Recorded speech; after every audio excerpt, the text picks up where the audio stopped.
I'm hearing myself through my headphones. Yes, man. Like, I feel real good about this right now. Pay attention, because you are now listening to Permission to Speak Freely. Southwest ain't doing nobody no favors in the Navy. None. It's American Airlines. You good? Okay, American ain't too bad. I flew American. Yeah. My last Navy, I hit the first class, man. I was so mad somebody was sitting next to me. I don't really know how to sit. I don't really know how to sit in first class, right? They handed me a glass. I'm like, what the hell is this? Ooh. Yeah, I'm like, this a whole glass. Then we had turbulence. I'm like, yo, somebody. Like, they don't just come like how they doing, like, in the other account. I don't even know the names of them no more since I'm in first class now, you know what I mean? They don't even come to get your cup. They don't even come to get it. Like, you gotta like request for them to get it. I'm like, I'm holding this glass and shit, man. My flute. My champagne flute. Yeah. Right. That's how they get you together up there. Yeah, man. I felt like I needed a book. It was some sophisticated people up there, yo. Right. For real. Oh, y'all too funny. Hey, so last week, just to get into it. Hey, what's up, everybody? That's how simple we gonna keep it today, y'all. Hey, I'm down, man. Just for the listeners, I'm down, y'all. I'm hurting. I had a very long week. We gonna talk about it. But D-Day, last week was the 80th anniversary of D-Day, the 82nd anniversary of the Battle of Midway. It's also Pride Month. Before we even get into that, Midway and D-Day, I mean, these are things we need to think about, right? We're not going to go too deep into it, but I just want to highlight them for a second because we looking at our near future. We looking at a potential of war, and we talking about stuff like that. Even though SecDef just said it's not imminent, it's still chances that we could kind of talk through it. We've been talking about, going to war. So we got to think about that and kind of pay attention to those stories and really salute and commemorate those heroes because we could be in those same shoes again just in a couple years, Yep. Yeah. So that's my thoughts on that. I ain't got nothing else on that. I don't know if y'all got anything on that, but that's my thoughts on that. No, I got nothing else. Don't got shit. Get ready. Get ready. Get ready. Get ready. Get ready. I told you I had a rough week. Talking about D-Day, but no, that's important. We got to highlight those things. Yeah. It's important. And we were talking about that at quarters. Yeah, we were talking about that at quarters the other day and how the last survivors of that are like pretty much this might be the last time that we'll have a survivor alive in our lifetime to commemorate that. Yeah, yo. The D-Day, yeah. Yeah, I did that's interesting. I did a turnover of like a body for like a Pearl Harbor. Somebody that was found like after the Pearl Harbor wreckage like a couple years ago, man. He was like one of the last ones for them to pull up and find. It was crazy, yo. Good little ceremony. Yeah, it's a good little ceremony. Wow. It's Pride Month, right? Yes. It's Pride Month, y'all. Y'all do anything for like? So I know like people hijack like holidays, right? So people, they celebrate St. Patty's, they celebrate Cinco de Mayo. Do y'all do anything for Pride? I don't. Like personally or as a command? As a command, yeah. As a command. Yeah. Oh, I know what you're saying. Like we're like, oh, it's Pride Month. Let's go to brunch. See, you know how we'll make a brunch out of anything. Anything. Pride Day, we going to brunch. Mimosas, buy us rainbow mimosas. Right. Yeah, that's about it. San Diego is popping for Pride. San Diego. Listen, I'm sure. Yeah. The most that I did one time I bought some little rainbow socks and like a little Pride shirt. And went out with my LGBTQ plus friends, and we went to brunch. So yeah, we did, and that's like 3 years ago. Yeah, I always had a good time celebrating Pride.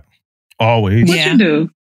Hanging out with some friends. Hanging out with friends out in Hillcrest when I was out in we talked about it on a pod a long time ago. We actually titled it. Yeah, we titled it Hillcrest. That was the title. Hillcrest. David didn't know nothing about it. Like I'm like, yeah, like hanging out for Pride, but he like hanging out for Pride. Yeah, like I'm having fun out in Hillcrest and doing stuff for Pride Month, man. Did you go to Lips? No, we would go to like Baja Betty's and get like okay. Yeah, Baja Betty's for sure. Yeah, I've been to Lips before. I love lips. I love a little drag show. I'm not gonna lie. Yeah, No. it's so entertaining. I've never been. Yeah, it's gonna take entertaining. Yep, when you in San Diego, bring the family. Hey, look. So I'm gonna get into this. I do want to talk to the listeners about this video for the last episode, right? So this how I'm gonna start like this. We had a couple episodes with junior sellers that we didn't have a video for, right? The one with Latano, we didn't have a video for. And this one, as of right now, we don't have a video for it. I do still plan on making a video for episode 113. It was just that it wasn't going to happen that weekend, right? The episode was long. It was different people in. And as y'all know, if people don't have like mics and headphones and stuff like that, sometimes that audio could be questionable. It was. So that took a while. And then when it came down to the video, Tish, I was like, yo, I'm going to just edit it on Monday. Mm-hmm. Amari went to the hospital on Monday. And then that was my week. Oh. So Amari went to the hospital on Monday, and that was my week. So I wasn't able to edit that video. I still got it in the chamber, y'all. So for Valterra and Joan, shout out to y'all. Appreciate y'all. I still got that video in the chamber. We still gonna edit that, you know. Just so y'all do know, we are joined by, like, I know you was Ashley M. You know what I'm saying? From the last. Hey, can you introduce yourself to the listeners? Yes. Okay. Are we doing official Navy stuff? What y'all want to know? You could do How are we doing this? However you want to do it. All right. Okay. Well, I am. Let's represent for the yeoman community because you know I'm here for it. So, Yeoman Senior Chief Ashley Williams in the flesh. Hey y'all. Hey world. And if y'all heard the woman's episode, y'all heard her already, man. She had a lot of good moments on that episode. So we definitely wanted to get her back, especially when Damon ain't here. You know what I mean? So Damon ain't here. So we still need that strong voice. Yeah, we still need that strong voice. Hey y'all, so look, I'm gonna get into it. I need y'all's help, Tish and Ashley. And like I just told the listeners, I'm down, yo. I'm down. Well, matter of fact, before I get into it, let's talk about something. I got a question for y'all. Before I get into it. That was a cliffhanger. Yeah, before I get into it. Yeah.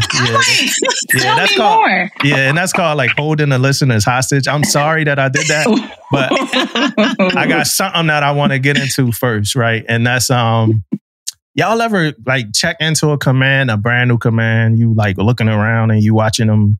And this ain't personal to me. That means that it is personal to me, you know what I mean? Hey, this ain't about me, y'all. I'm asking for a friend. I'm asking for a friend. Hey, real talk. I talked to my man like last week, and he was telling me he was at a command, and he like, yo, everything they doing here is wrong. It's fucked up. Like, I don't know why nobody ain't been locked up yet, right? Y'all ever been to like check into a command and you get there, you like, how the fuck have they survived for the last 50 something years or however many years this? Y'all ever been through that, or is it just me? Oh, is it just my man? No, it's not just you. It's not just your friend. It's not. That's a fact. For real? Yeah, I have definitely done that. Even all the way into my civilian, on the civilian side, when I first got into the organization and my first week, I was just like, what in the world is going on? I was like, I don't like this. I don't like that. Where's the SOP? I'm going to create one. I love that. Yeah. It's been a roller coaster, but it's, I came in during their transition anyway. So they recognize that, they were like, oh, so glad to have you on board. We're doing this, we're doing that. We're unsure about this. And then like we're shifting who we're under because they went under this like mass hiring thing. And so it's just a lot of unpredictability that's going on right now. And so with all of that, it's like, okay, well then me being me coming from the Navy side, it's like we're used to structure, we're used to SOPs, instructions that'll tell you everything. So I'm sitting there like creating checklists and trying to create an SOP while trying to learn at the same time. I'm like, we're going to get ourselves together today. We're going to do this the Navy way. Yeah, and shit, like, shit be coming up, right? They be like, yeah, corporate, it's an inspection, you know, in August, and you like, yo, y'all did these before, right? Like, how the fuck did y'all pass these before? No lie, they're like, oh, we got an audit coming up in like 2 weeks. I'm like, all right, like, have we ever done one before? Yeah, no, it's the first one, so we don't know what to expect, what they're gonna look for. It's just the first audit. So. Yeah, you been through that, Ashley? I have. Listen, I don't want to say too much. So we're gonna change the command to protect the innocent. Yeah, for sure. So at some point in my career, I checked into a command and I was like, what the hell is this admin? Like, no instructions up to date. The ISIC was all jacked up. Their instructions was all jacked up. No processes, no procedures. I'm asking questions and getting shitted on. Can I say shitted on? Yeah, getting shitted on. Cause that's what I did. That's what it was. Getting shitted on. Cause I'm asking the tough questions. Like, hey, what we got going on here? Why is this? Why is this? You said this, but then you did that. So I've been there, done that. Yeah. Let's talk about your friend though. Oh, my boy. Yo, like, yeah. The crazy thing is, like, I really did, like, just like, to be honest, y'all. I know the listeners and y'all probably don't believe me. Like, I really did have a conversation with one of my boys about this. Now we related. I ain't gonna say that. Mm-hmm. I'm not gonna like say we didn't relate, but like he was just telling me about, you know, his command he was at and how it's now shit starting to hit the fan. Like people starting to get in trouble for stuff. But it's like, yo, it been bad. It been like this for years, you know. And I'm like, yeah, I've been through that a million times. I know a lot of people. Been through that. But yeah, Mm-hmm. I've been in a command where I was like a junior sailor, and then you have that chief that comes in, and then they start digging through your shit, and they like, oh, everything fucked up, and you just feel this small.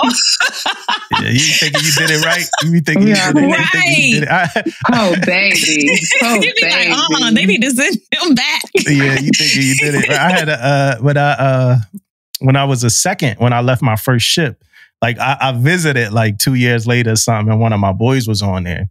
And he was like, yo, how come you never had us doing PMS on this? How come you never had he was talking about the works of the suit. He was like, how come you never had us doing checks on this? I was like, look, man, I ain't know what I was doing either, man. Like I was trained from them, man. I just was operating. Now he came back to hold you accountable. He was like, This was my boy. It was like my brother, you know. He like, yo, like once EM1 came and he like found out that way he been doing maintenance. I ain't know, man. You felt bad. Yeah. All right, let's get to like some real stuff, y'all. I'm gonna tell y'all for the listeners why I'm down and what I'm going through. I got Ashley and I got Tish here to help me out with all this. So I'm my own do better. So we can start do better early first. I'm pulling a Tish this week. I'm my own do better, right? So let's talk about it. So I'll start off with this, right? So when you go to school for CMC Cobb, one of the things they talk about is that like if you working too late as a CMC SEL or something like that, it's not good promo for the community. Like it's not going to make people want to be SELs if they see the SEL leaving at 1900 every day on shore duty or something like that. It's like, why would you ever want to, do that? So that's one of the things they talk about. So one of the things that, we got to think about when we're in there is like, what time do I really want to cut out? Right. So that's one of the things I think about. I thought about, and I was like, the time I'm gonna cut out every day. I'm on shore, right? So I like the time I'm gonna cut out every day is at 1600. I'm gonna cut out that. I'm gonna be intentional about leaving at 1600, and I'm gonna be intentional about working out, right, every day. So I'm gonna be intentional about working out and then intentional about leaving at 1600. Another thing is we got two different sides to our command. So another thing for me was I'm going to be intentional about, we got the side I'm at, that's kind of the admin and where the chain of command is like the triad. And then we got the side with all of our sailors, right? And it's like a 8-minute drive. So I was like, I'm going to be intentional about making sure I go over to the side with our sailors every day that I'm near. You know what I mean? For the most part, right? So these are the things I'm going to be intentional about. And I'm not going to talk about going to the side with the sailors because I've been successful in that realm. I'm going to talk about working out and I'm going to talk about the time that I leave. It was something else in my head that I can't really think about. So one of the things that I wanted to do when I got to the command, we talked about this before, was I was going to wake up early, hit the gym in the morning. but our gym closed, so I can't hit the fucking gym in the morning. So that kind of pissed me off. So I can't hit the gym in the morning, right? So that's that. So now it's like I gotta work out at lunch. Lunch would be my time to work out, right? And I've seen CMCs do this. I've seen CMCs go work out at lunch and come back. So, all right, new at the command, and I'm doing the thing that I always say that I wouldn't do, what I always preach against. It's like not kind of feeding myself. You know what I mean? So, man, I worked till like 1900, like on a Friday one day, like my first Friday. You know what I mean? And some of that was me. Some of that was me, like redecorating, like getting like old like stuff out of the stuff. But you know, so one of the things that I told, and this for the listeners, this going to be kind of scattered because my brain is like working right now. But one of the things that I told myself was that like, oh, this is what I want to say. So time driven versus task driven, right? So in my job as a LCPO or divisional LCPO, departmental LCPO or whatever, I've always been task driven, right? Meaning that I got a list of things I want to get done, and when I get it done, I'm leaving, right? No matter how early or late that is, if I get this list done, I'm leaving. That don't work in the senior enlisted leader like world. Like I'm realizing that like I can't be task driven. I have to be time driven, right? Because I can't say, all right, at 1600, I'm gonna start wrapping up. Because actually, like wrap up time for me could be a 2-hour fucking wrap up. Like I'm wrapping up for 2 hours. Like I'm still wrapping up. Like yeah, I'm gonna just wrap up. Still rapping. I'm wrapping up. You know what I mean? So still rapping. Right. So so I got to be intentional about being time driven. Like, hey, I'm cutting out at this time for lunch. Boom at this time to leave. So I noticed that I haven't been doing that, right? So I haven't been pouring into my own self personally as far as working out and leaving when I'm supposed to leave. So that's the first part of this, right? The second part of this is this. On Monday, and then like whatever y'all got from me, right? Because I need it. Like I'm this like therapy session for me. On Monday, I got home from work, probably like 1900, some crazy time, right? I live like 40 minutes. I live like 40 minutes away from the job. So that takes a little bit of time too, depending on traffic and stuff like that. So I get home and my baby, she's sick, right? She and I ain't gonna get into her sickness just because I don't feel like explaining it all, but she's sick and she doing things. She should like, well, she got diarrhea, she throwing up. I'll just say that, right? So my wife now is like worried, like, yo, she probably dehydrated. Like, we should take her to the ER. We should figure out what's going on. I should, she already in her head, like, I should take her to the ER. I should figure out what's going on, right? In my head, right, and this, and y'all, like y'all are here for me right now. Like in my head, I'm like, yo, I got to go to work tomorrow, right? That's what I'm thinking in my head. Like, yo, I really care about what's going on with my baby, but I got to go to work tomorrow. So what was happening that day was a frocking ceremony, right? So I had a frocking ceremony, and I had my kind of like my incoming meeting with the admin. Like this would have been my first meeting with N1, and kind of like working with them. And there's some things I really wanted to discuss with the processes and the way we do things. But the frocking ceremony was big to me because something that had to do with the DEOC survey, right? Let me just say that. So I want to go to this frocking ceremony. I do not want to miss it.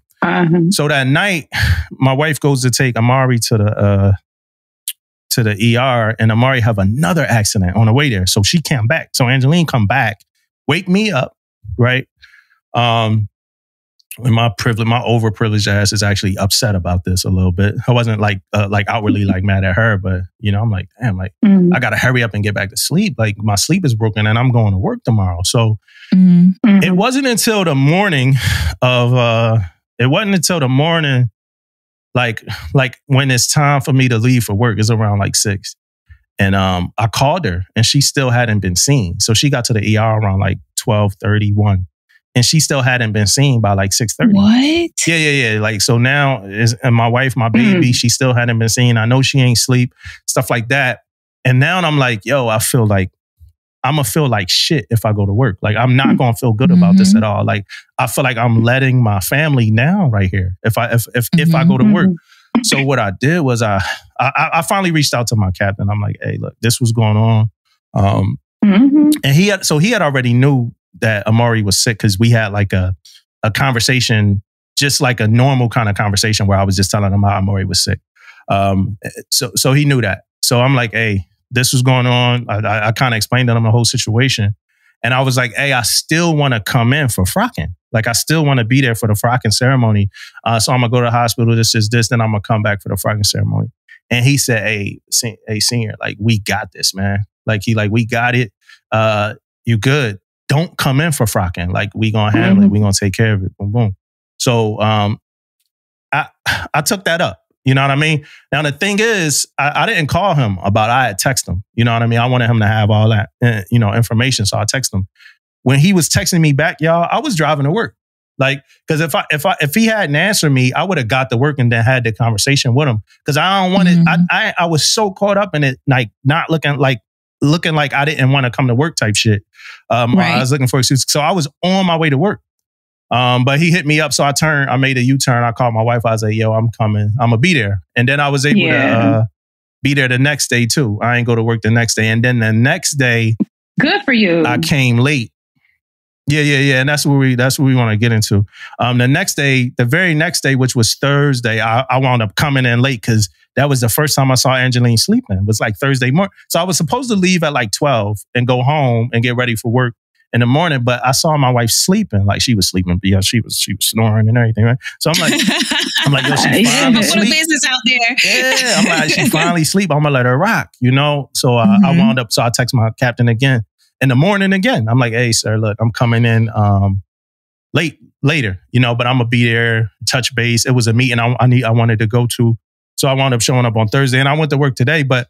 The part of it that I wanted to get into was just us caring about ourselves, us taking care of our family, the things that we preach. And sometimes we forget to practice that shit.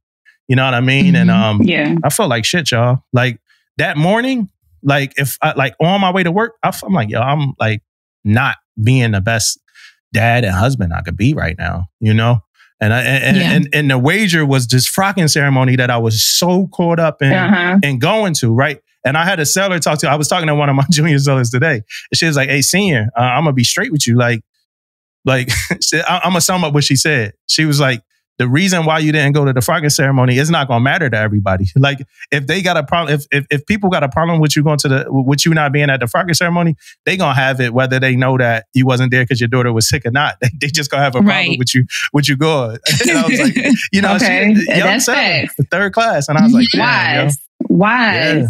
Yeah. That's all I got for that, y'all. Okay. This is going to resonate with a lot of people because the higher up we go, especially once you become a chief, right?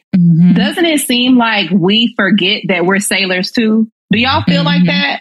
Absolutely. Okay. So we forget that we're sailors too. And then that's why we go through the season and we are supposed to lean on our brothers and sisters. That's something that we preach really heavily, but how many of us do that in practice, right? So, bro, you're the SEL, but who in your chief's mess is you're the SEL. You're supposed to have a right hand, left hand. You're supposed to have people that is there just to make sure you're good. So I'm wondering why, maybe because you're new, but why was your first thought, let me reach out to my mess? Why was that not the case so that we can take care of each other? I had somebody hold me down. Period. Okay. Yeah, I had a senior chief. That held me down. It still wasn't my... But you still felt guilty. It still wasn't my first thought because I'm new. Trying to set that good impression. Like, just to be honest, I'm new trying to set that good impression. And this was my first week. So I went through like a 2-week relief with the dude I was relieving. It was 2 weeks, kind of long for SEL, right? And then, so this was literally so a 2-week relief. He left on a Thursday. Friday was my wedding anniversary, so I ain't go to work. So literally Monday was the only day that I worked by myself without him. And then Tuesday would have been, and that was the day that I wasn't able to come to work. So just that self-conscious type shit. Yeah.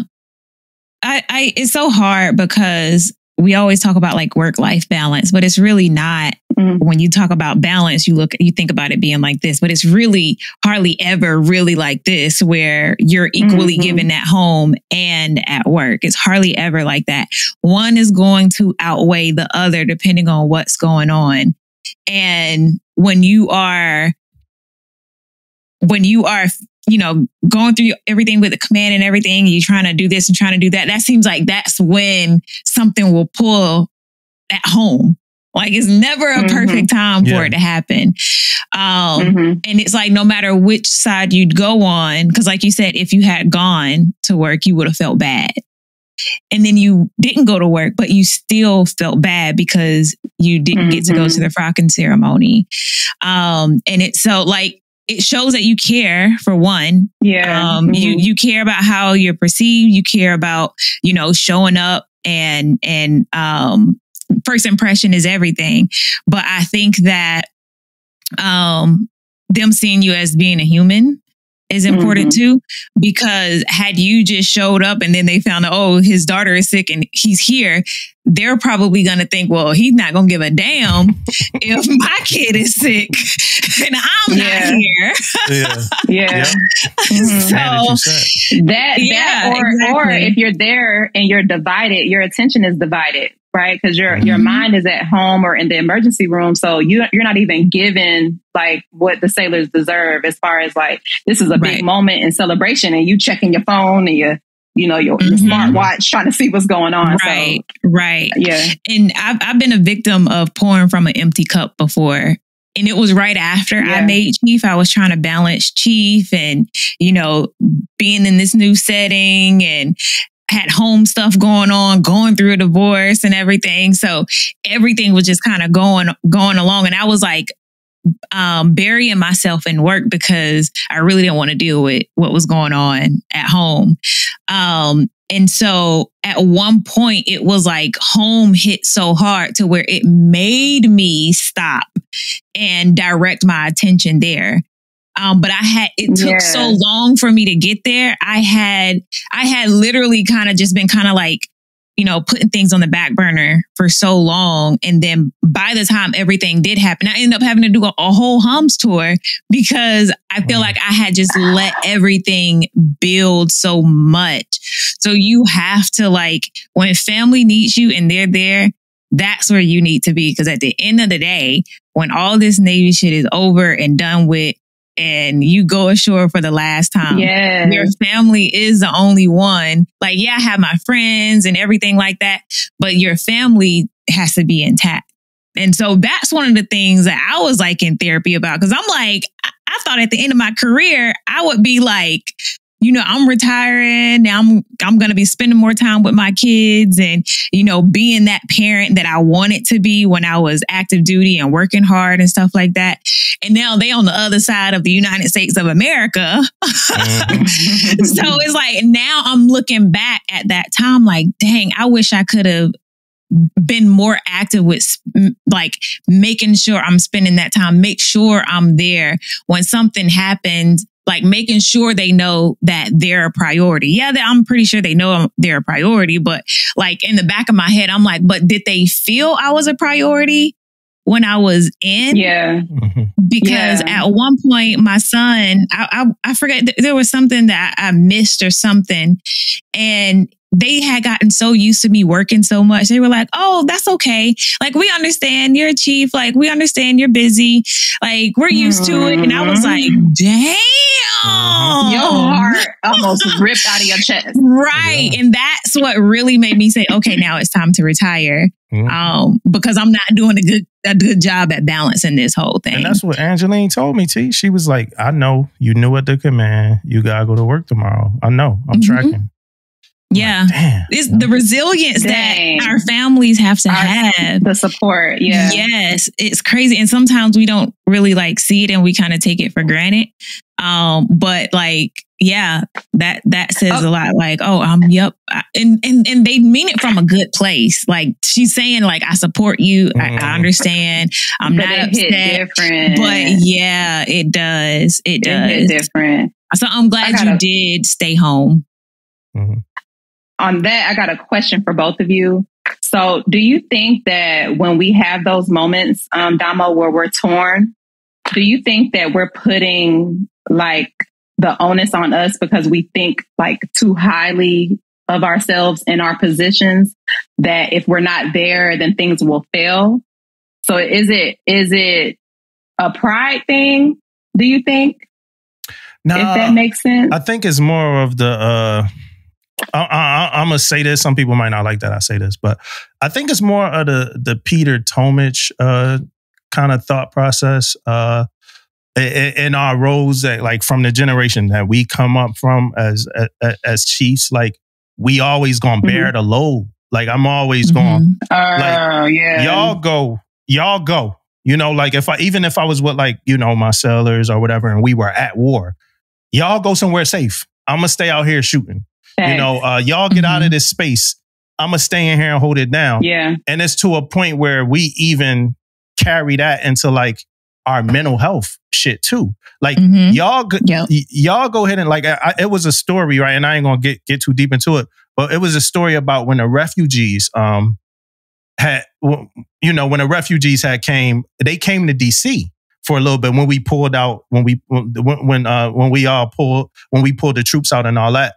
The refugees came to DC, and we were trying to figure out what to do with them. And if we housed them in our barracks, we would have had to stand up a watch.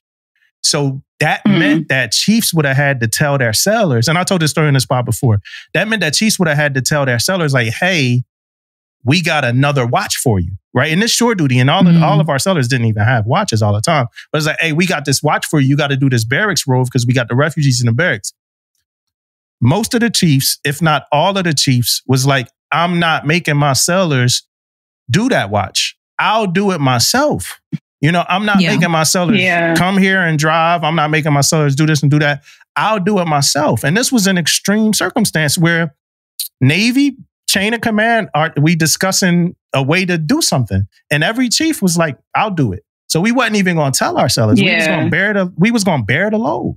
I wasn't one of the ones that was going to bear the load. I ain't have any sailors, but I mean, as a mess, like, we were going to bear that load, you know. And I think we do that too much. Yeah, I don't know if it's that's the thing. Yeah, I don't know if it's the hero syndrome, but I think it's less. That's what you think? I think you might be onto something. I'm listening. Yeah, I think it's less of, like, the ego thing and more of the hero thing. Okay, the hero thing. Yeah, and we kind of been built up that way, right? Like, one of the downsides about, you know, sometimes for me, like, leadership is how leaders sometimes get in trouble for shit that they ain't got nothing to do with.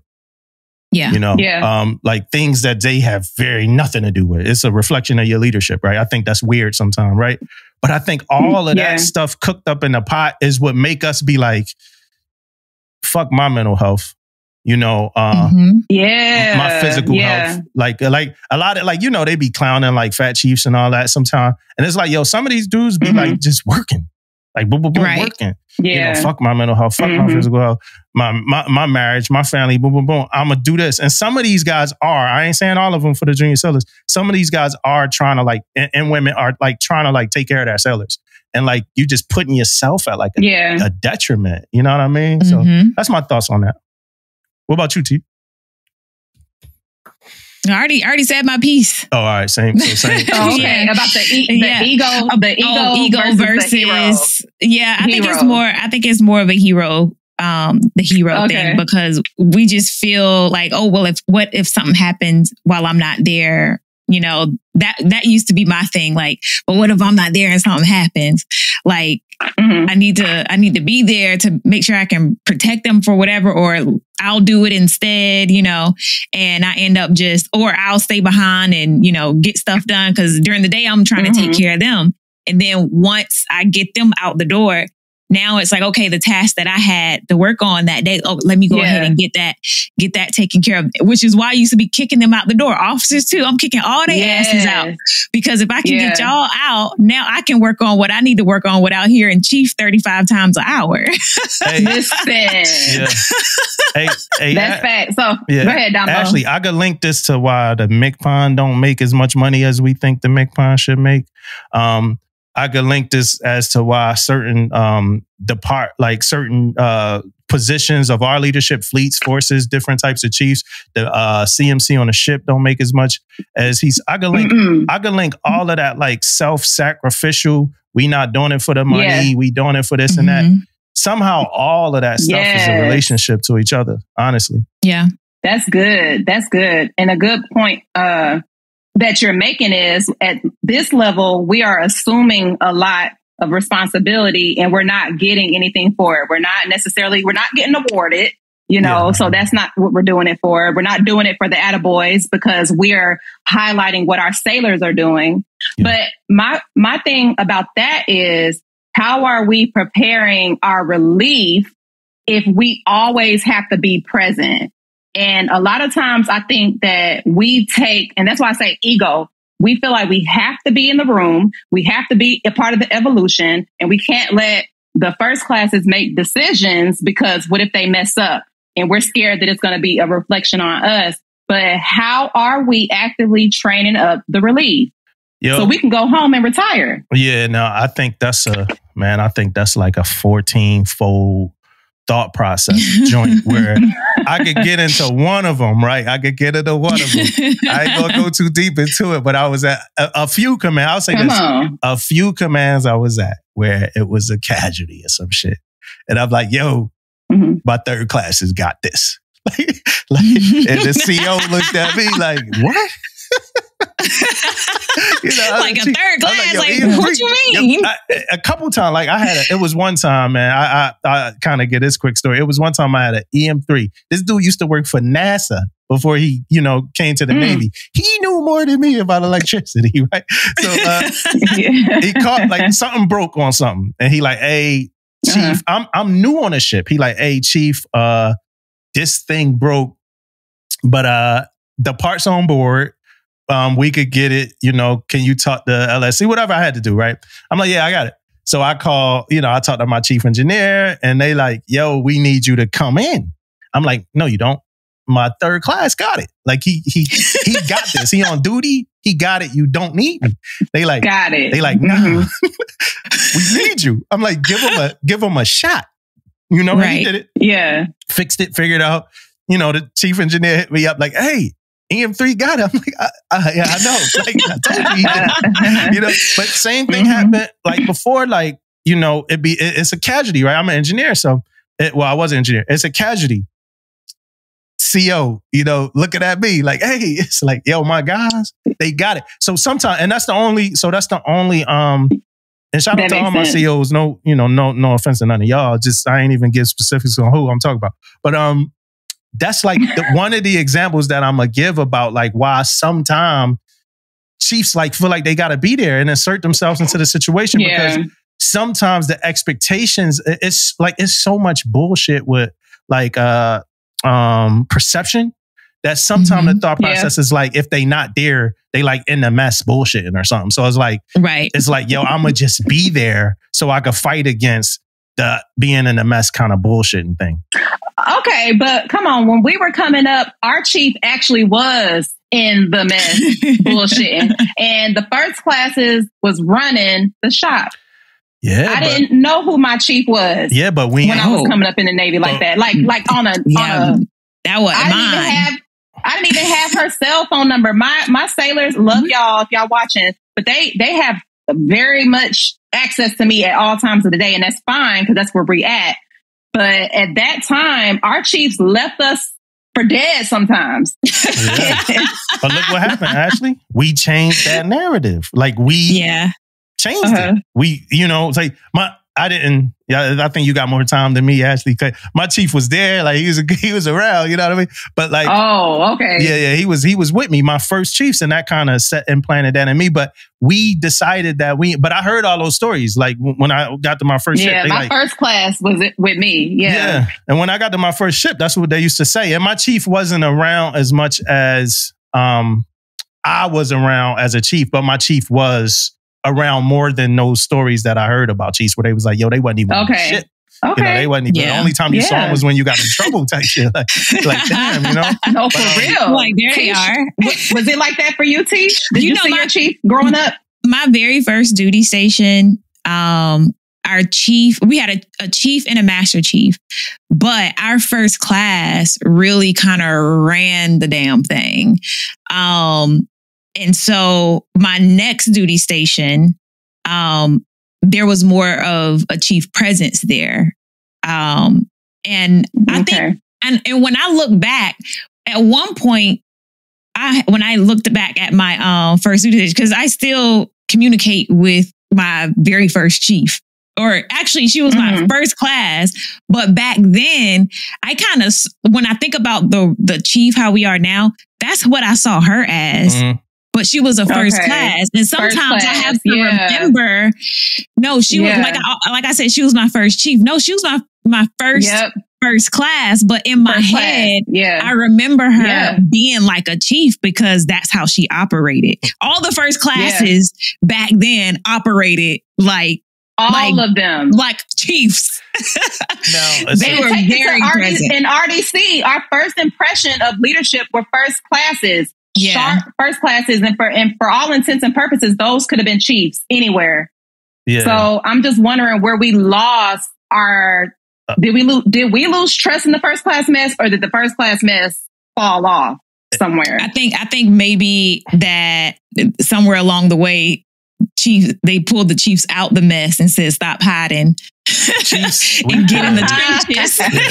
So we get on in there. Yeah, we stopped being like the mess, right? And for the junior sellers, I'm sorry, we started this. Like we started talking about the mess a lot, but we wasn't like unapologetic. Like those motherfuckers that wasn't ever on the ship. They was like unapologetic, but they were when they showed up, they was firm, right? So what I mean by unapologetic is like. And I talked about this before on our pod, like, but McDonald's went through this period of time where they was changing everything because they was like, everybody wanted something different. So McDonald's was like, all right, I'm going to do this here. I'm going to service you here. I'm going to do this here. I'm going to service you here. So they kind of lost their identity, right? I think like some chiefs, like kind of we're in that kind of crisis where it's like, we kind of lost our identity in that manner where we thinking about this. We thinking about like, I saw a chief. I've seen instances, right? Like a chief correct a seller, right? A seller give a really bullshit excuse about like the issue. Like a chief like, hey, why this messed up on your uniform? And a seller like, cause I couldn't do it cause of whatever. And then the chief like, oh, okay. And then the chief leave and be like, damn, that seller was bullshit. Like that was bullshit. But it's like, I've seen that, you know, or like, chiefs just give up on correcting sellers or, you know, for certain things. Yeah, that's like, a real thing. Yeah, like, yo, I'm tired of correcting them. So we lose that. Like them old chiefs back in the day, even if you ain't see them for 2 months, if you saw them and your uniform was they was going to get at you. They ain't care what you thought about them that like, and I'm not, for the young seller, I'm not saying that's right? But I'm saying in some way. That's not necessarily like, right. Yeah, I'm saying in some way, it's like, all right, I saw this too. And these both two people I love, right? But I saw this. It was a cleaning stations before, and a senior chief, a well-respected senior chief on a ship. We on a DDG, so small ship, well-respected senior chief tells I want to say third class, is third or second, I think third, tells a third class, like, hey, what you doing? You need to be cleaning. And the third class tells the senior chief, I don't see you with a broom, you know? And now the thing was... The thing was, and both these people, I love both these people, but the thing was, it was all hands cleaning stations. So all hands is now all hands. And on that same ship, our Liberty expired at the same time. You know, like we all went back to the ship at the same time. And I remember when I was on my first ship, but I was a junior seller, I'm like, y'all can't wait to be like a fucking chief because they get to come home an hour later than us. But we start to, you know, so I think all of that kind of goes into that, we would spend 5-6 hours kind of going into like all the nitty gritty about how all that stuff worked together and kind of bring us where we are now, right? It's positives and negatives, pros and cons, and all of that. But I think we in this place where, like, you could look at it like when we talk about the season a little bit, right? And I don't want to get too much into the season, but it's like you got a room full of people where some people are like old school thinking with it. Still, it's a couple holdover old school people. It's some other people that's like, oh, we doing it the way, this is the way we got to do it right now, this way. And then it's just some people in the middle because our identity is just, in my opinion, and it's not offensive or nothing like that, but our identity is just kind of like all over the place. You know what I mean? Yeah. And it's because we want to do the right thing, but it's so many right things to do. Like McDonald's. Like, hey, we want salad. No, we fucking want coffee. No, we still want burgers. No, we want cheese fries. All right, I'm gonna do coffee. I'm gonna do salad, coffee, burgers, cheese fries. It's like, what are you giving? You know, right? That other mess that you had was a united front. None of them motherfuckers was coming to work, right? Like, you know what I'm saying? I'm not making again for the young sons. I'm not making excuses for them, but they marched at one beat. You know, and no matter and we weren't divided, right. And no matter how good, it's even stories of Chiefs that be in their shops talking shit about Chiefs and others from other rates. Like, come on, you know, and the sailors be in on it too. The sailors know more about what's going on in the Chiefs mess than the Chiefs, but I ain't getting into that. Yeah, we ain't gonna go there. Yeah. So that contributes to all of that integrity. So then it's like, what are we really giving the sailors to want to be? You know what I mean? So all of that shit. So that's why we exactly. Yeah, right. And somehow all of that is the reason why I didn't want to. This is hard. This is hard because this has to. Yeah. But listen, let me ask you a question though. Okay, so the sailor that said, Tish, how do you feel about the sailor that said, but Chief, you don't have no broom? You know, that's funny because I think the whole all hands thing, that made me draw back a little bit. Because at first I was like, ooh, I'm twitching. But when you was like, but it was supposed to be like all hands. So I'm in the wrong. Because like I just got called out on my shit. I may not like how it felt, how it sounded, but that sailor was absolutely right. You ain't got no room in your hand. Respectfully, I don't know. Maybe you should have said permission to speak freely. Now, the background. I don't see no room in your hand. The background to that story was that senior chief was the top snipe and was like going up to like take care of some real shit. Like it was that's the more to the story that the senior chief didn't have time to like sit and explain to the seller or probably and nor should he have to. He don't have to. He don't have to. And that's what you said, Damo, because back when we were being raised by the Chiefs, they didn't give a damn what we thought. Let me tell you something. They didn't care if they hated us. They didn't care if we had a hit out on them. You know, they was going to get the good order and discipline across. Like, young sailor, you are supposed to be at cleaning stations. Don't worry about what I'm doing, you know, type of thing. But I think I have like a two-pronged approach to that. So while I would feel that way, I wouldn't feel like I needed to explain it to the sailor. But at the same time, I would take into consideration the perception of me not cleaning,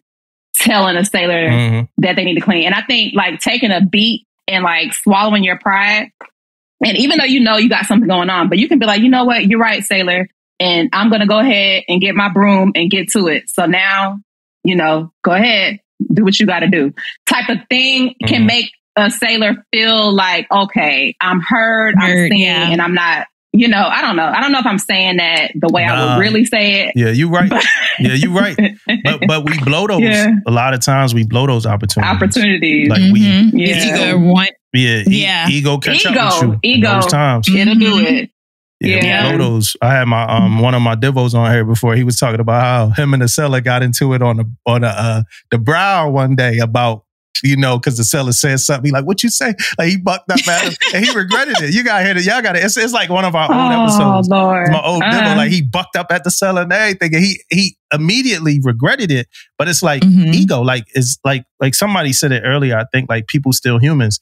So your ego still attacks you. You know what I mean? And for anybody listening, I don't like, just so y'all kind of know and hearing it, we not having a conversation on any side of the realm from what I'm discussing. Like, we're not saying somebody right. We're not saying somebody wrong. We just kind of talking about things and kind of having an exploration of thought. Those old chiefs that wasn't ever around, we've done things to fix what we thought was wrong with that kind of concept, in my opinion. Yeah. But I do think that we consider more than we should on full scale, right? So it's some junior seller that's listening that's like, nah, my chief is a piece of shit. Like, he don't consider nothing. You know what I mean? Like, yeah. But I mean, as a whole entire mess, I think that we do a lot of pleasing. When it comes to the services rendered, whether that be, it's some people that rather please their a higher chain of command at the at like the detriment of their sellers. You know what I mean? So we deal with that too. You know, Mug's scared to say like, no, the seller going to do this or this. Like right now, in my job right now, every decision I'm making right now is weighing like who the fuck is going to be upset. Like somebody, and it's like, even if it's logical, like somebody recently got in trouble. So it's some things that got to happen with this person that got in trouble, right? So like, I'm gonna give a real short end of it. If somebody get in trouble and the reason they get in trouble means that they get pulled off the watch bill or something like that, with the way Manning is, like nobody really ever wants to pull somebody off the watch bill. So it's like, no, they got to come off. And like somebody's going to be mad at that. Like even a junior seller. For sure. I was about to say, even the sailors. Yep. Yeah. Like, man, it was senior made this person come off the watch bill and all they did was this. And it's like, yeah, but it's like, it's reasons why. So it's like, that's in the decision-making process every fucking day, yo. You know what I mean? So that's why it's not popular being a chief. It's not popular at all. It's not, but because also I won't say they don't understand, but maybe in certain situations, it's not considered that the junior sailor is not a part of the conversation. So anytime you're not a part of a decision-making process, you are going to critique it with with missing a lot of information, missing insight, missing perspective. You're going to be harsh. And so sometimes I like to be more patient towards my sailors when because I know they don't understand the full picture. And for those who I know are interested and who I know I have their ear, I might pull them in and give them a scenario and ask them how they would deal with it so they can get some perspective. Be patient with the sailors. I would say just give them a little bit of grace. They don't know. Yeah, it's crazy. It's crazy. Sorry, T. Real quick. Go ahead. I practice that, right? I'm always patient. I talk a lot, I communicate a lot anyway, super transparent.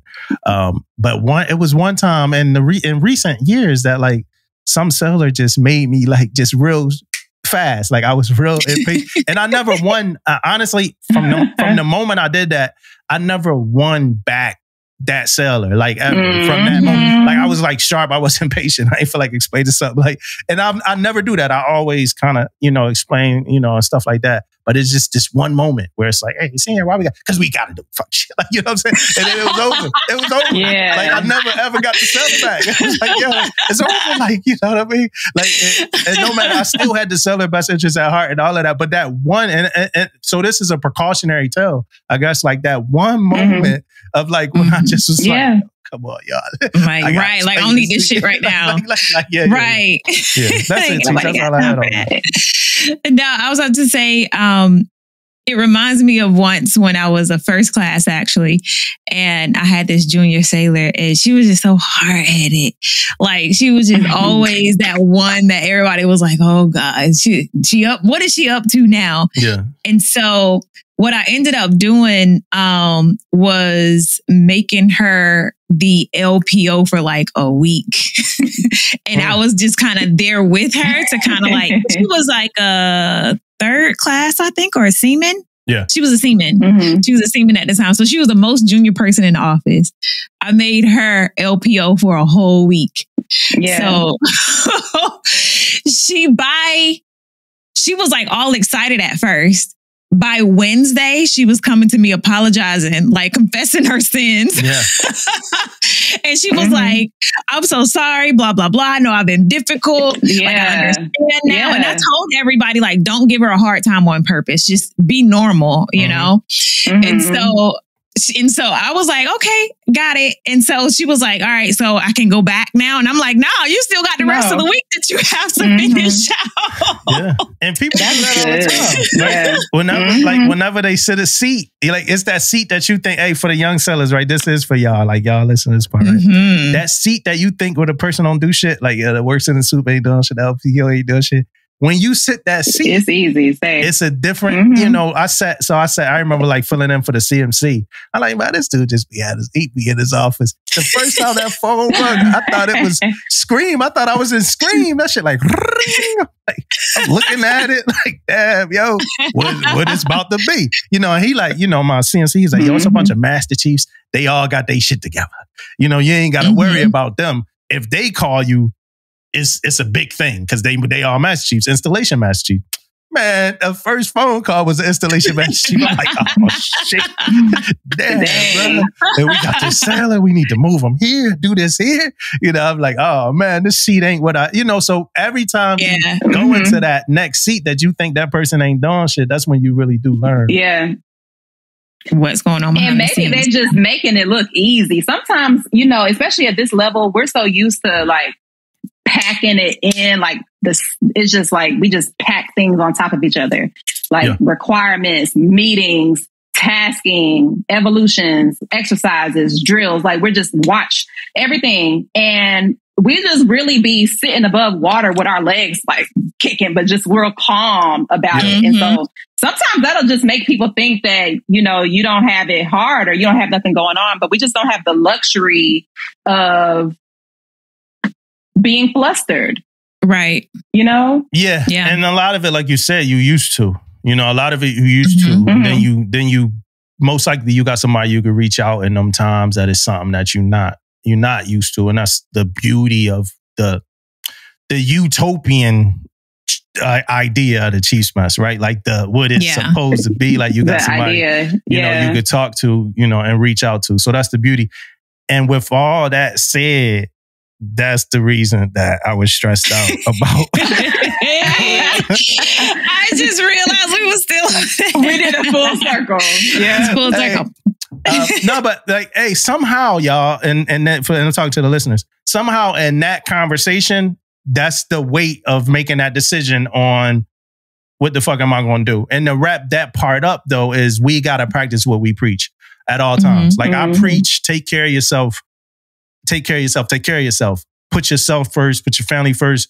Do extraordinary things for your family. I preach that at all times. And the position that I'm in, Tisha said it earlier, in the position that I'm in right now, the worst thing for me to do is to operate outside of that theory that I preach. Because that's the example that I would be setting. And I want to set, you know, the right example in that regard. You know what I mean? Yeah. I think Tisha got an example she need to set and come clean about something. What? Oh, this is a real therapy. So listen, round table discussion. No, it's not a therapy session. It's more of a my bad. I fucked up. Right? So I had put out, I had read this article and it was talking about sailors getting some more money. You know what I'm saying? I was excited about y'all getting more money. And it became a clip and it became a whole thing. Come to find out, some people read the whole full article that I didn't read. Yeah. Where it said like, that they took it to the house, but they hadn't passed it yet. Congress ain't. Congress hadn't passed. So y'all ain't getting no more money yet. It ain't for sure. Y'all might get some more money, but like officially right now, y'all ain't getting no more money. It's a strong pop, y'all. It's a strong possibility. It's a strong hopefully we inspired them to just go ahead and do it because y'all already looking for the money. That shit grew legs. They got to do it. That shit grew legs. We had to take the post down, y'all. Had to take the post down. We did. But you know what? That just highlights like how we got to be careful about what we say and making sure, because like I think I wrote it down at some point when I was kind of like typing out my notes or whatever. But then when I was like in the moment and I'm reading, like I didn't want to like just read. Yeah. So I was just kind of like throwing stuff out there, whatever. And I misspoke on that part. So, you know, it happens, you know, we misspeak. Okay, G's make mistakes too. And you was also saying that I'm not going to explain it. I'm not going to go too deep into it.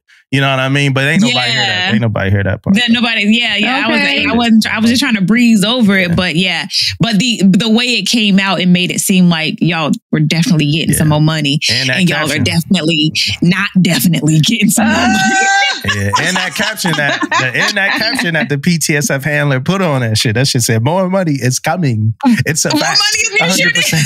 Oh yeah, I handled it. The PTSF handler got to chill, man. Yo, that's all right. He tired. It's okay. Yeah. And for the people that's talking about EFM and Colo and senior enlisted marketplace, I'm gonna just say this: keep talking about it. I'm not gonna say some other shit that I already know, but keep talking about it because I believe that the people that y'all want to hear it are tracking it. And the more y'all talk about it, the more they track. Those people got social media accounts too, so they see this stuff too. So I believe they tracking it. And I believe that in another iteration of Senior Enlisted Marketplace, EFM and Colo will be included in that criteria. So I do believe that. But keep talking about it, y'all. Yeah. All right. Well, since we being honest, let's talk about COVID, man, and Fauci, man. Like we need to this COVID shit. Yeah, and I ain't about to. I've been on my COVID rants, so I ain't about to go on another rant about COVID because I did it. I'm trying to be a little bit more sophisticated now, y'all. You know what I mean? But not sophisticated. Yeah, yo. But with Fauci being honest about COVID now, my question is, can we be honest? You know, so Fauci goes on record and he says, let's be honest. He says, like, I don't know, like, we didn't necessarily like scientifically determine social distancing, like if it was 4 feet or 6 feet, like it just. You know, we just kind of like said that shit. You know played in the American public space. They played directly in our face with that. And somebody shot from the hip. We jumped on it. The military. But not only jumped on it, rode it till the wheels fell off. Do y'all know that I needed a personal therapy session about processing an ASAP for a single mother of 6. She had just had her 6th baby 3 months before she was due to be processed out. And I'm the administrator that's doing it. So like, I literally needed to talk to somebody about that. Over her not wanting to get vaccinated.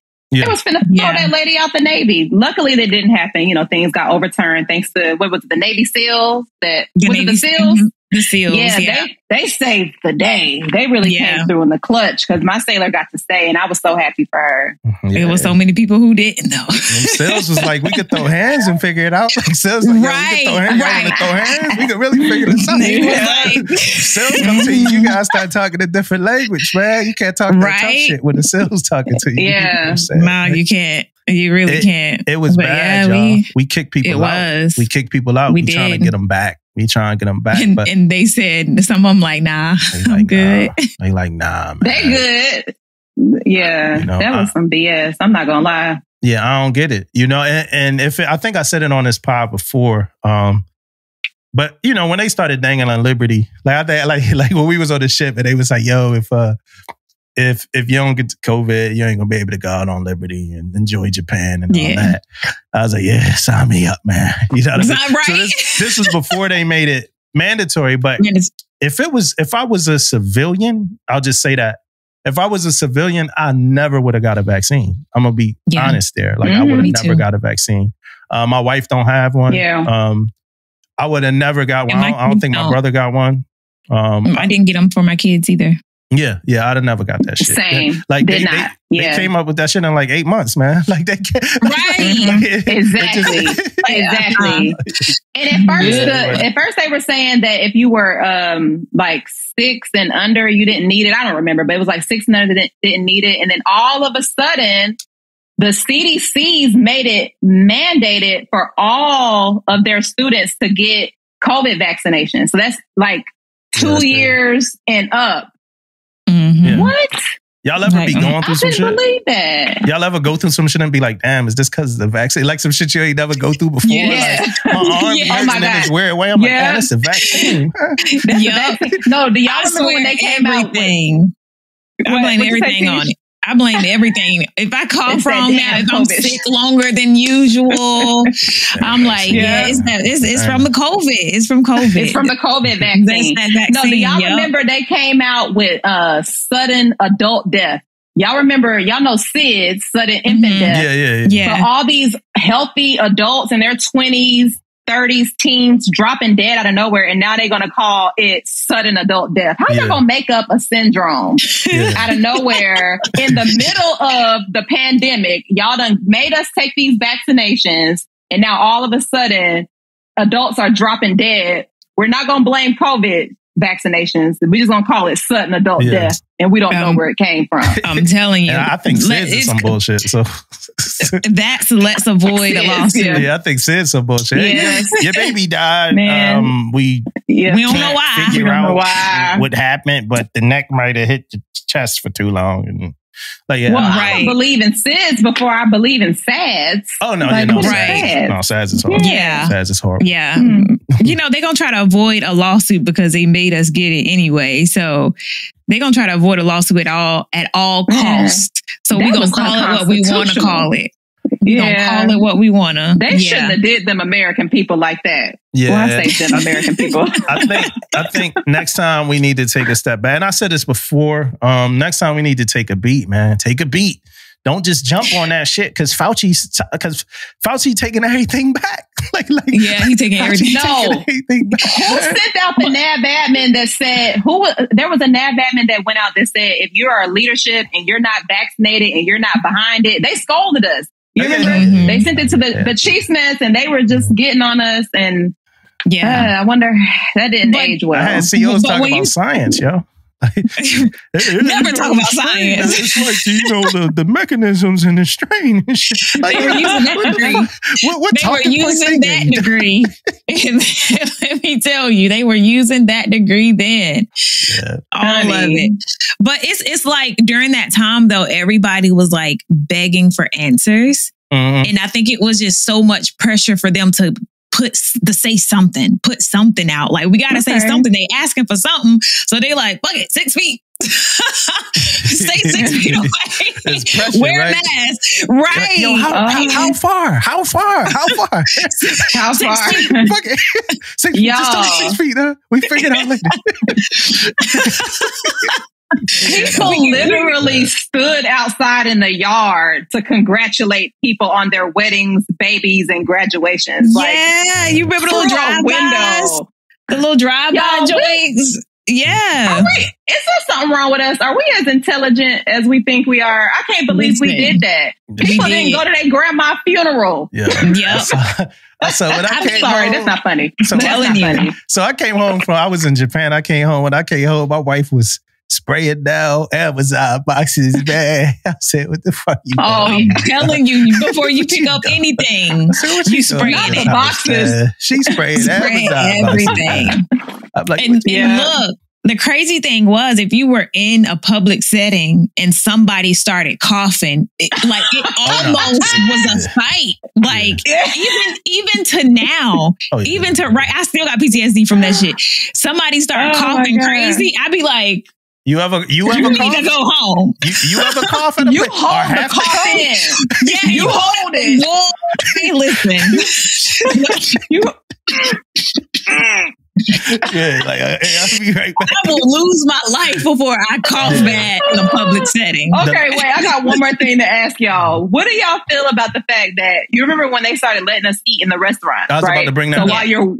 When you're waiting on your food, you have to have your mask on. And so then as soon as you get seated at your table and you're eating, now all of a sudden the COVID level isn't down that low. The COVID is up here. It's not down here. Yeah. And if you're eating, you're safe. Mm-hmm. You're safe. You remember, and then you have to put the mask back on, like on the plane, where like if you're eating, you have to put the mask back on. Or if you take a drink, you have to put the mask. That shit was weird. How does that make sense? Yeah, like the fries offset the COVID. Fries. Right. We're safe. You got to be eating. Put something in your mouth and you're safe. Okay. Right. After you're done chewing, put your mask back on. Y'all, we couldn't go outside. It was a curfew. Like, COVID is only out at night. I'm not gonna zombies are out. The zombies out at night. For the I'm not gonna lie. We fell for the okie dokes. We did. Yeah, it's a pre-COVID, in my opinion, it's a pre-COVID and a post-COVID kind of thing. And some things ain't never gonna be what they was. Yeah. You know what I mean? Right. Some things just absolutely. You know, I do want to get into some of these things from listeners. The first one is from, I guess I say her name. No, I'm not gonna say her name, but hey, don't say her name. You know who you are. This ain't really a bad thing. She just was responding to episode 112. She said, "I'm not sure, and I hope someone commented already about the GI Bill post 9/11 dilemma. I recently went through the same situation. So in a nutshell, you do not have to re-enlist for the full 4 years." And it's just coming from her, y'all. This, it's not validated, just her experience. She said, you just have to have at least 4 years on your contract in order to pass it down to your kids. So key case in point, I recently had a child and I had about 3 years left on my contract by the time I checked into my new command. With that being said, I filled out my 1306. I checked the appropriate box as to why I was re-enlisting because I had just recently re-enlisted for 4 years. But I missed that. I want to say it's a 30-day window that you have to go ahead and add your dependents to receive the benefits. Do not quote me on that. I'm not, trust me. And they just matched my time. So I re-enlisted and matched my time to reflect having 4 more years on my contract. And I was able to pass my benefits down to my children. So that's what she wrote. You said don't quote you. So I'm not quoting you, but that is her experience and what she went through, Tisha. You know what I'm saying? Okay. I know that was a lot. So then this is a question. This is a question for somebody. And I asked him if we could put it on a pod. He said yes. It says Senior, Master Chief, and Tish. But today is Damo, Ashley, and Tish, right? Damon ain't here, right? So it says 2-part question for y'all.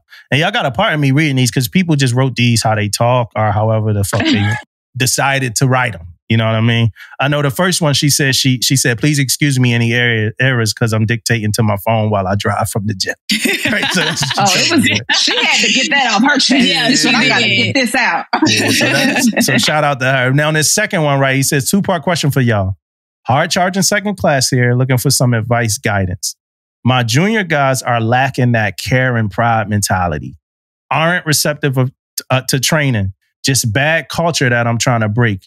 They remind me of those negative vampires Captain Aloda was talking about in that episode. Tried going to my senior, but he ain't chiefing. He said, no disrespect to the anchors. It seems like he can kind of care less. At my level, what do you think my best course of action is? There is a first class and they're tracking and feel the same as me. Any guidance would be greatly appreciated. So that was his first question. I'm going to read his second question first, just in case it's it says, are my expectations too high? The way I look at the position of being a chief is like you guys are our parents away from home, here to help us either professionally or personally, maybe even both. The subject matter expert, who isn't going to just give you the answer, but point you in the right direction. There's a lot more, but I could go on for hours, right? So that's just his thing. So the first part is like, I think that's a good question for you, Ashley. But the first question is like, what can he do to help motivate his people when it looked like the first class got buy-in and want to motivate the juniors, but it looked like he not getting nothing out the chief. So it's like, he just asking like, hey, what can I do? He is second class. Yo, I feel like second classes are the most important rank in the Navy. We've heard that said, but I tell my sailors, especially my second classes, I'm like, y'all are so in touch with what's going on the deck plates. You all are in a very beautiful circumstance to be able to help and make a difference. So I don't think that a second class should feel like they don't have power because they have influence. They may not have the authority of a chief, but they have a lot of influence. So I would recommend to that hard charging sailor, you need to talk to your mentor. If you don't have a mentor, go get you a mentor ASAP.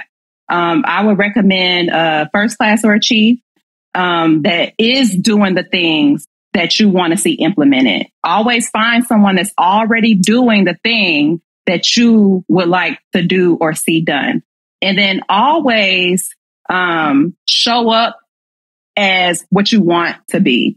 So you may be feeling down or you may be having a bad day, but always challenge yourself to show up in like, okay, I'm here to work. I'm here to share. I'm here to serve. I'm here to make the best of the situation, because attitude affects performance. So sometimes, and we're not in that work center, but sometimes it's an attitude thing. So I don't know what's going on with Chief. Chief is probably really busy with a number of things that you don't know that Chief is doing. So I'm automatically just going to kind of let you know, give Chief some grace, or pull Chief aside and have a real talk with Chief.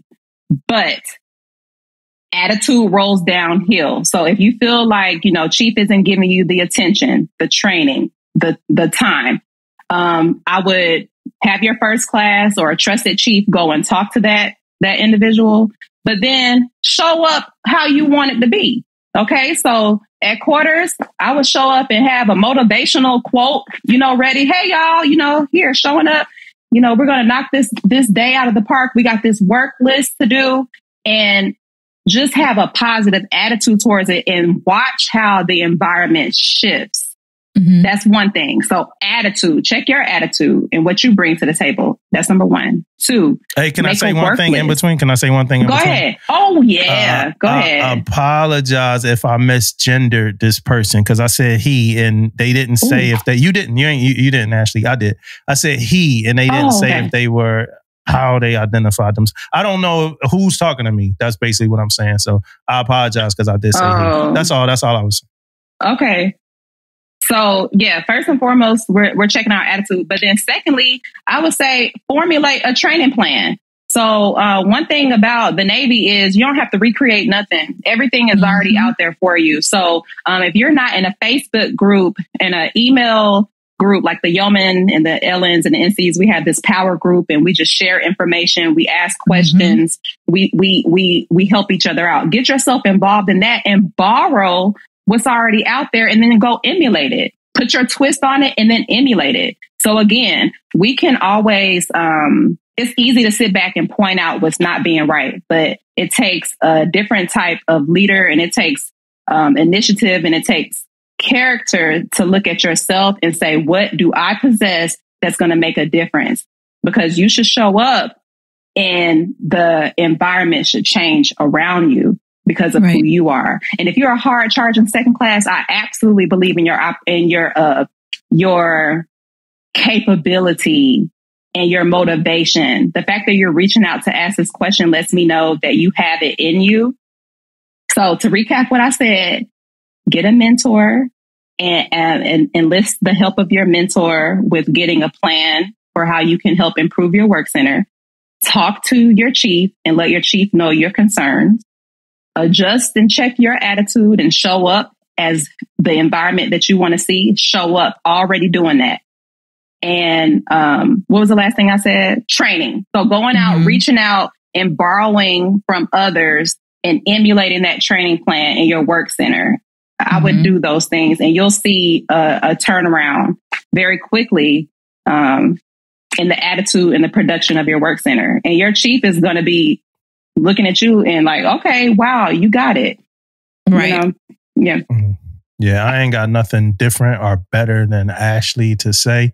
Everything I would say would probably be a recap. Like, you're not too junior to lead. And you're not too junior to inspire. And you would be surprised about who needs your inspiration and may know it, may be looking for some inspiration, or who needs your inspiration and may not even know it, right? But you'd be surprised how infectious motivation could be. Right. And I'm saying that based off experience. Yeah. When you mentioned about influence and inspiring, it's so funny because it's like, what I was thinking was, not only is it going to inspire the junior sailors to do better, but it's also going to inspire people up the chain of command too. Because I guarantee you, when that chief see you taking things and you implementing a plan, he's going to get behind it, because he's going to look crazy if you don't. or she. You're gonna look crazy if you're not behind it. So, you know, he's on, and it's probably not even a thing where it's like, maybe he care, maybe he don't. Like, he probably do care. Like, actually, like you said, like, he could have a lot of other pressing things that's going on where he really is finding it a hard time putting that energy into the sailors. And that's when, like, all right, you identify a problem. It don't mean that that chief is a piece of shit or whatever, or that they're lazy.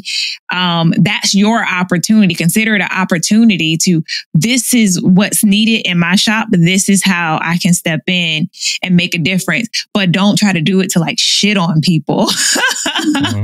I think a lot of times people will kind of take it like, oh, well, chief ain't doing this, so they're a piece of shit. It's like, maybe they just have a whole lot going on that you just really don't know about. And they're could be protecting you from something like those watches. He might be outstanding watch so that you don't have to. Taking on additional things so you don't have to. But just because he's not complaining and throwing it in your face, you don't know. You don't know. So when you identify what's needed in your shop, take it and run with it. Like, I love seeing something that's needed in an area that I'm working. That gives me something that, all right. Oh, I see a spot right here, you know, and it's good that he's coming in, he or she is coming in and seeing like, okay, where can I put my energy? So don't think that you don't have like, oh, I'm just a second class. Like, my hands are tied. Your hands are actually not tied. There was something else. I forget what the other thing was, so I'll just go along.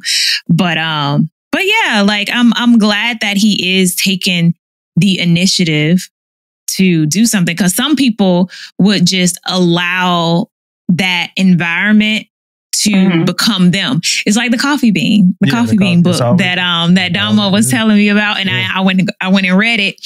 But when you told me about the coffee bean book, it was so like you just telling a story about what the book was about on here during a book review was so impactful that I was like taking what you said and kind of applying that. And then eventually I was like, you know, I'm applying a principle that I ain't even read myself. Let me go get this book and actually read it, because if it was that inspiring to me just off of somebody telling me about the book, let me go and get it myself. So I went and got it. And it was a quick little read, real easy. I'm going to actually have my kids read it when they come out this summer.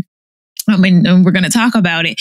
But it's really just, that's basically the principle of this whole thing. Like, you go in and you inspire everybody else. Don't let your environment harden you or soften you. You go in, and if you feel like, oh, there's a need for training, then go in and you train. Whether you're a first class or a seaman, if you want training, if you're the one that needs training, hey, I need training, you know, let me go and figure this out. And it's like when you're a junior sailor, it's kind of hard for you to do it because, you know, you don't want to step on too many toes, and you're just trying to navigate, you know, but be boisterous, and just go out there and get the knowledge that you need. Yeah. And then opposite of that, like outside of that story, it's like this for the young sailor, because it just made me think of this.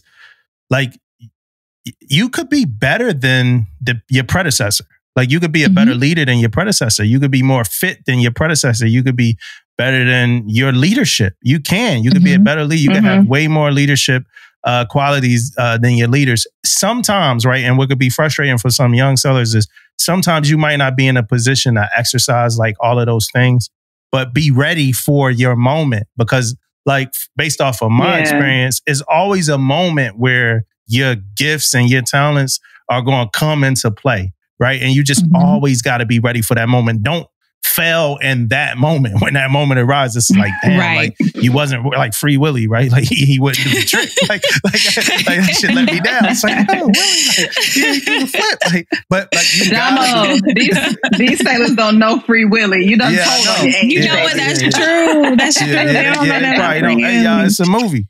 But like, you gotta be like, I'm telling you, like, I ain't been in too many situations, and this, I ain't being cocky here, but I ain't been in too many situations where I was looking at somebody, and I'm talking about when I was a junior sailor.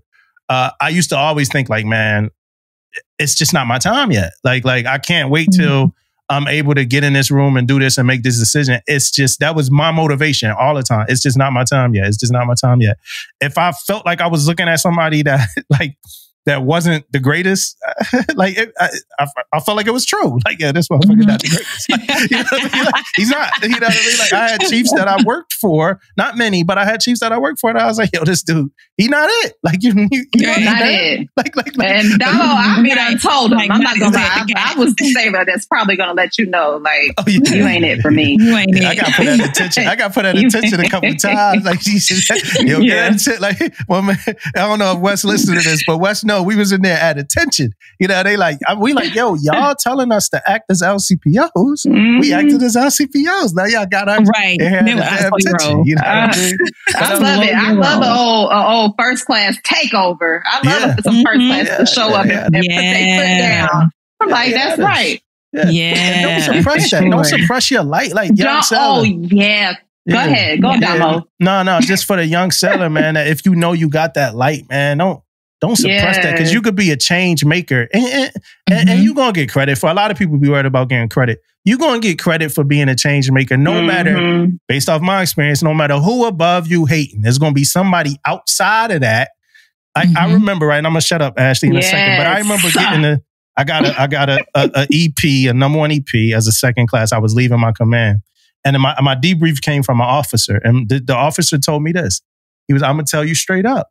Right. And I ain't going to get too deep into it. So I'm going to make it real blatant.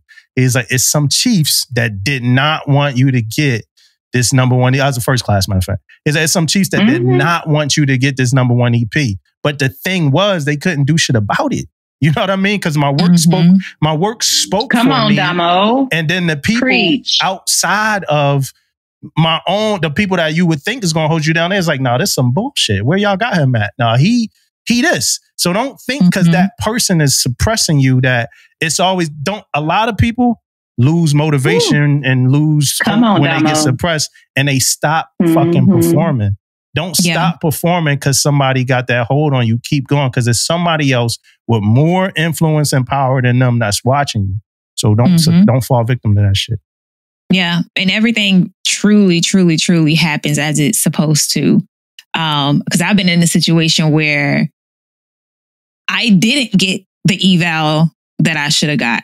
And I won't even say like that. I thought I should. No, I should not. I should have been higher.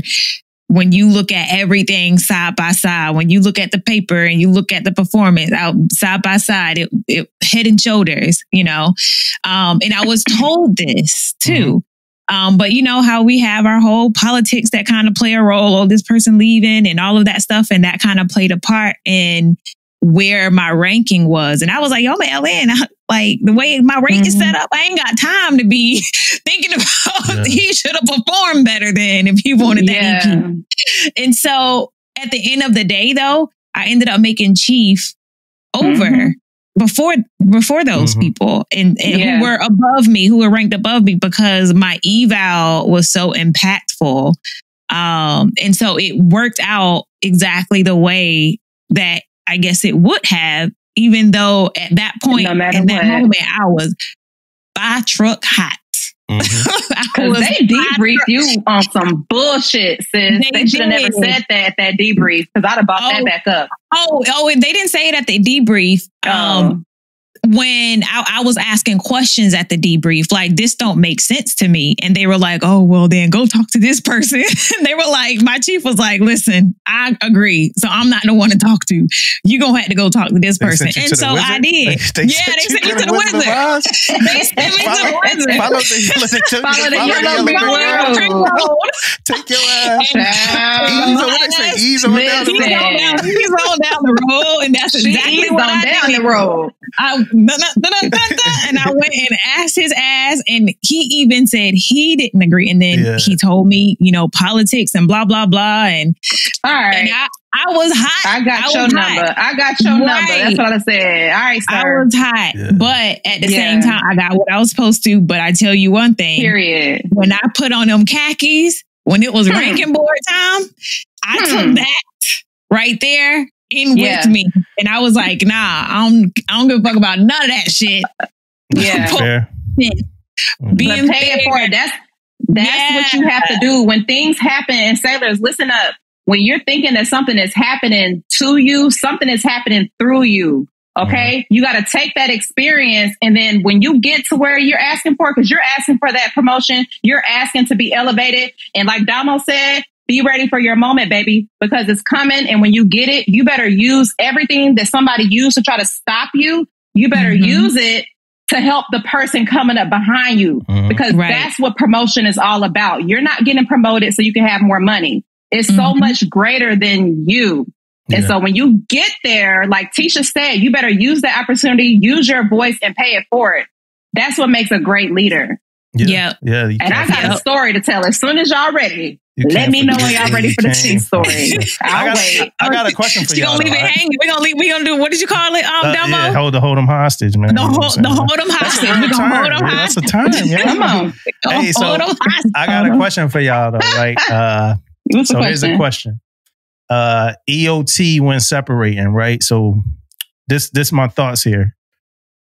When y'all giving somebody, I'm a say it on a smallest scale possible. Then if I gotta get in depth, I will. But when you giving somebody an EOT when they separating, do y'all believe that y'all should get this person for their career, for like a separation award, or are they getting a award because they leave in that command? So basically, are you basing your judgment on this award off of their performance at the command, or are you taking into account their career? And I could go deeper if y'all want me to, but you know, that's my question. I go a little deeper, fuck it, right? Let's say it's a sailor who pretty much, a junior sailor who pretty much had a flock-worthy performance at their last command before they got out the Navy, right? They ain't really do nothing. Boom, just punch the clock, boom, boom, boom. Something even might have happened. You know, they got some time away, whatever. Are you, for EOT, would you ever consider giving this person a NAM? Or is it like, nah, you kind of operated flock-worthy performance. This is not an end of career. This is an end of tour. Yeah, I'm giving you a NAM. Mm-hmm. Okay. Yeah, I'm more of a tour type person. Same. Because whatever you've done leading up to this point, if they didn't think, the people who were doing it with you then at that command with you, your leadership, if they didn't think that was worthy of an award, then that was on them back then.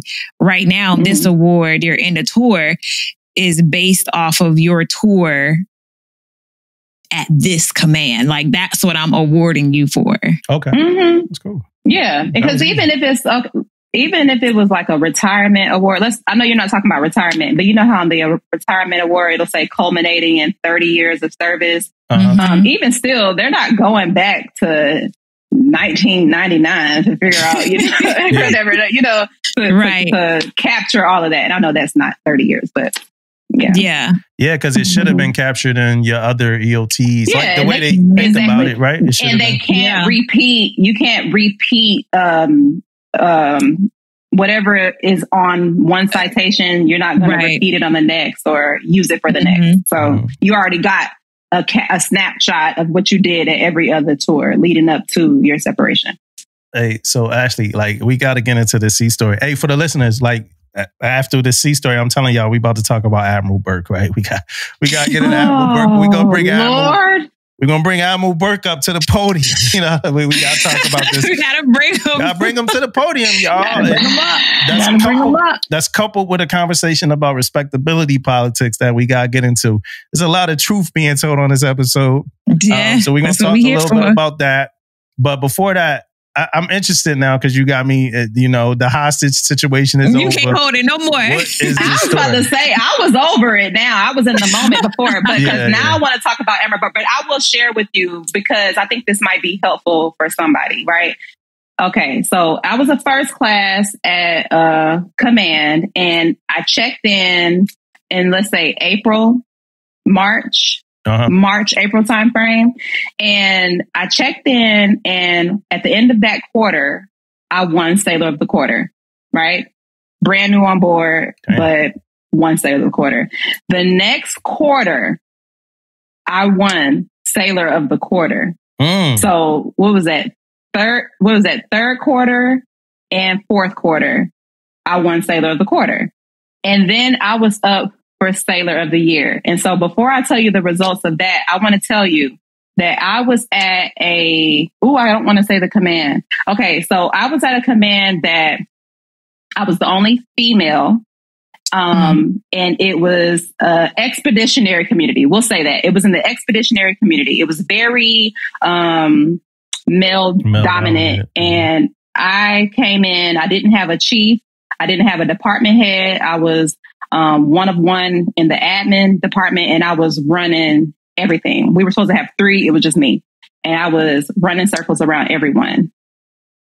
Why did my chief's mess hate me so bad? Oh my goodness, I didn't understand. So I would have to go into the chief meeting so I could understand, let them know what's going on. I would talk to them and stuff. And I thought that I had like a good rapport with the chiefs, right?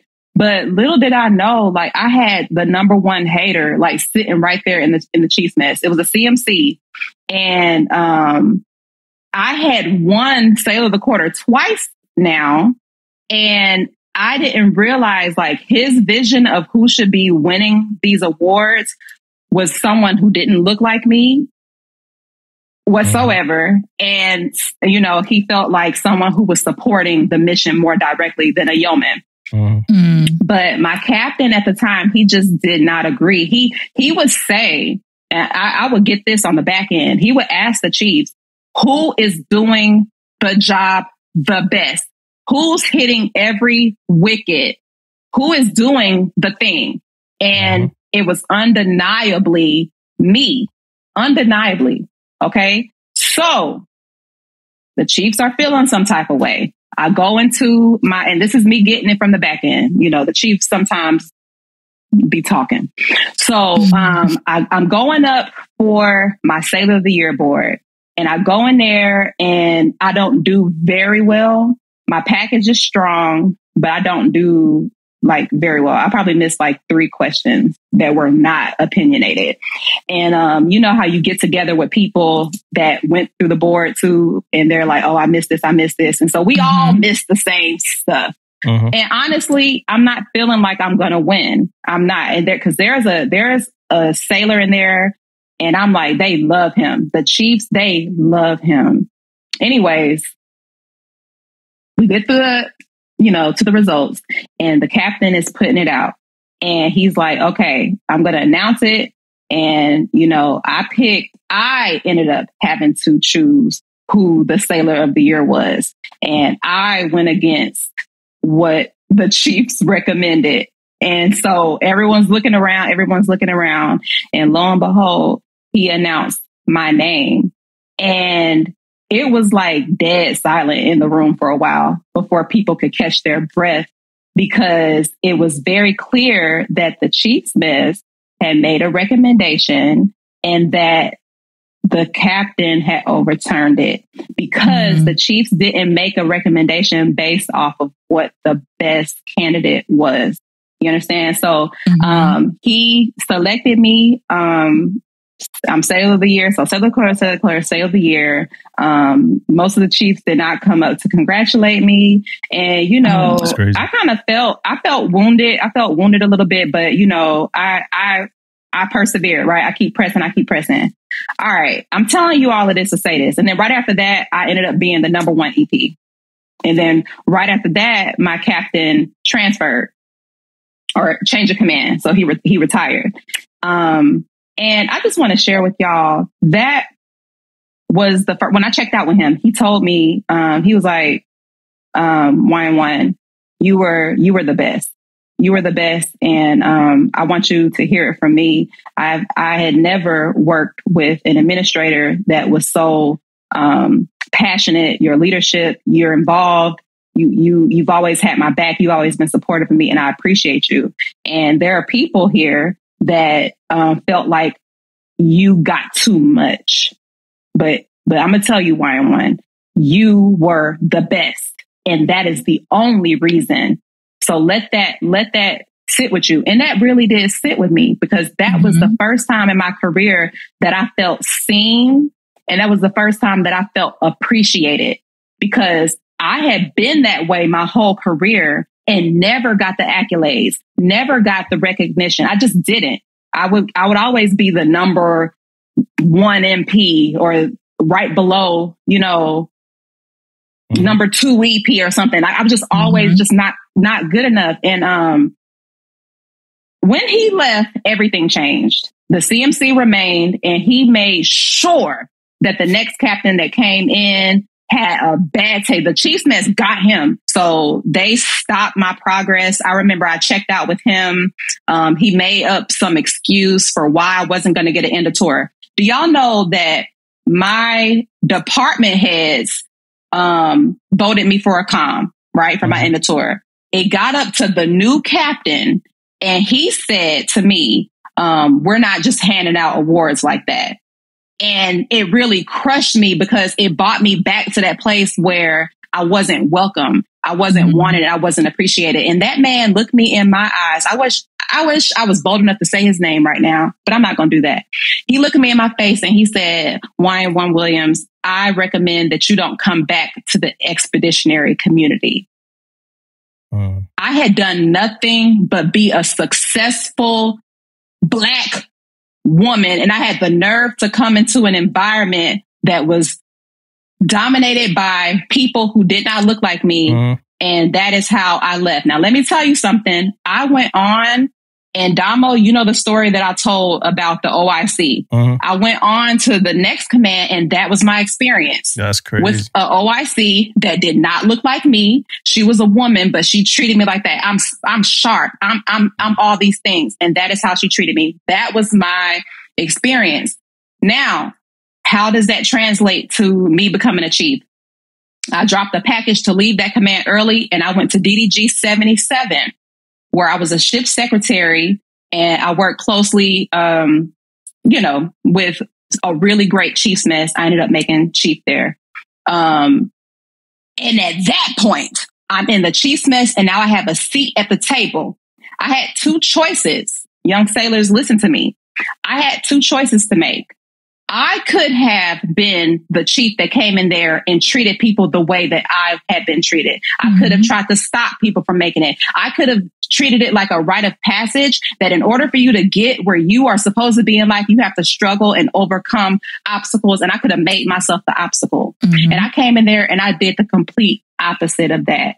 I came in and I was a compassionate leader. Not only was I competent, I was consistent in my care and my service to my junior sailors and my senior sailors and my peers alike. And what have I been met with throughout my entire time in the Navy? The opposite of that. But how did that affect me? It made me better. It drove me to be better. And when you are met with those type of obstacles, become the leader that you need. Always become better and show up as what you need. Maybe you may not feel that way. You may not feel confident. You may not feel appreciated and seen, but show up like you are seen. Show up like you are important. You understand what I'm saying to you? Show up that way, because like Tisha said, nothing is going to stop what's for you. I made senior chief in under 16 years. I'm a 15-year senior chief. Now going into my 17th year. You understand what I'm saying to you? Nobody stopped anything. And I just wanted to give that to you all. So my second class out there, that's a hard charger and feels like they don't have the authority. Yes, you do. It starts now. So that's the C story. Yeah, those communities, yo. Like, you was an outsider. Yeah. You were an outsider in that community. Outsider, sure. In a lot of different ways. Even the professional aspect of it too, right? And they don't like. And I'm not talking about those communities right now, but different communities and subsets, like, they really treat people different.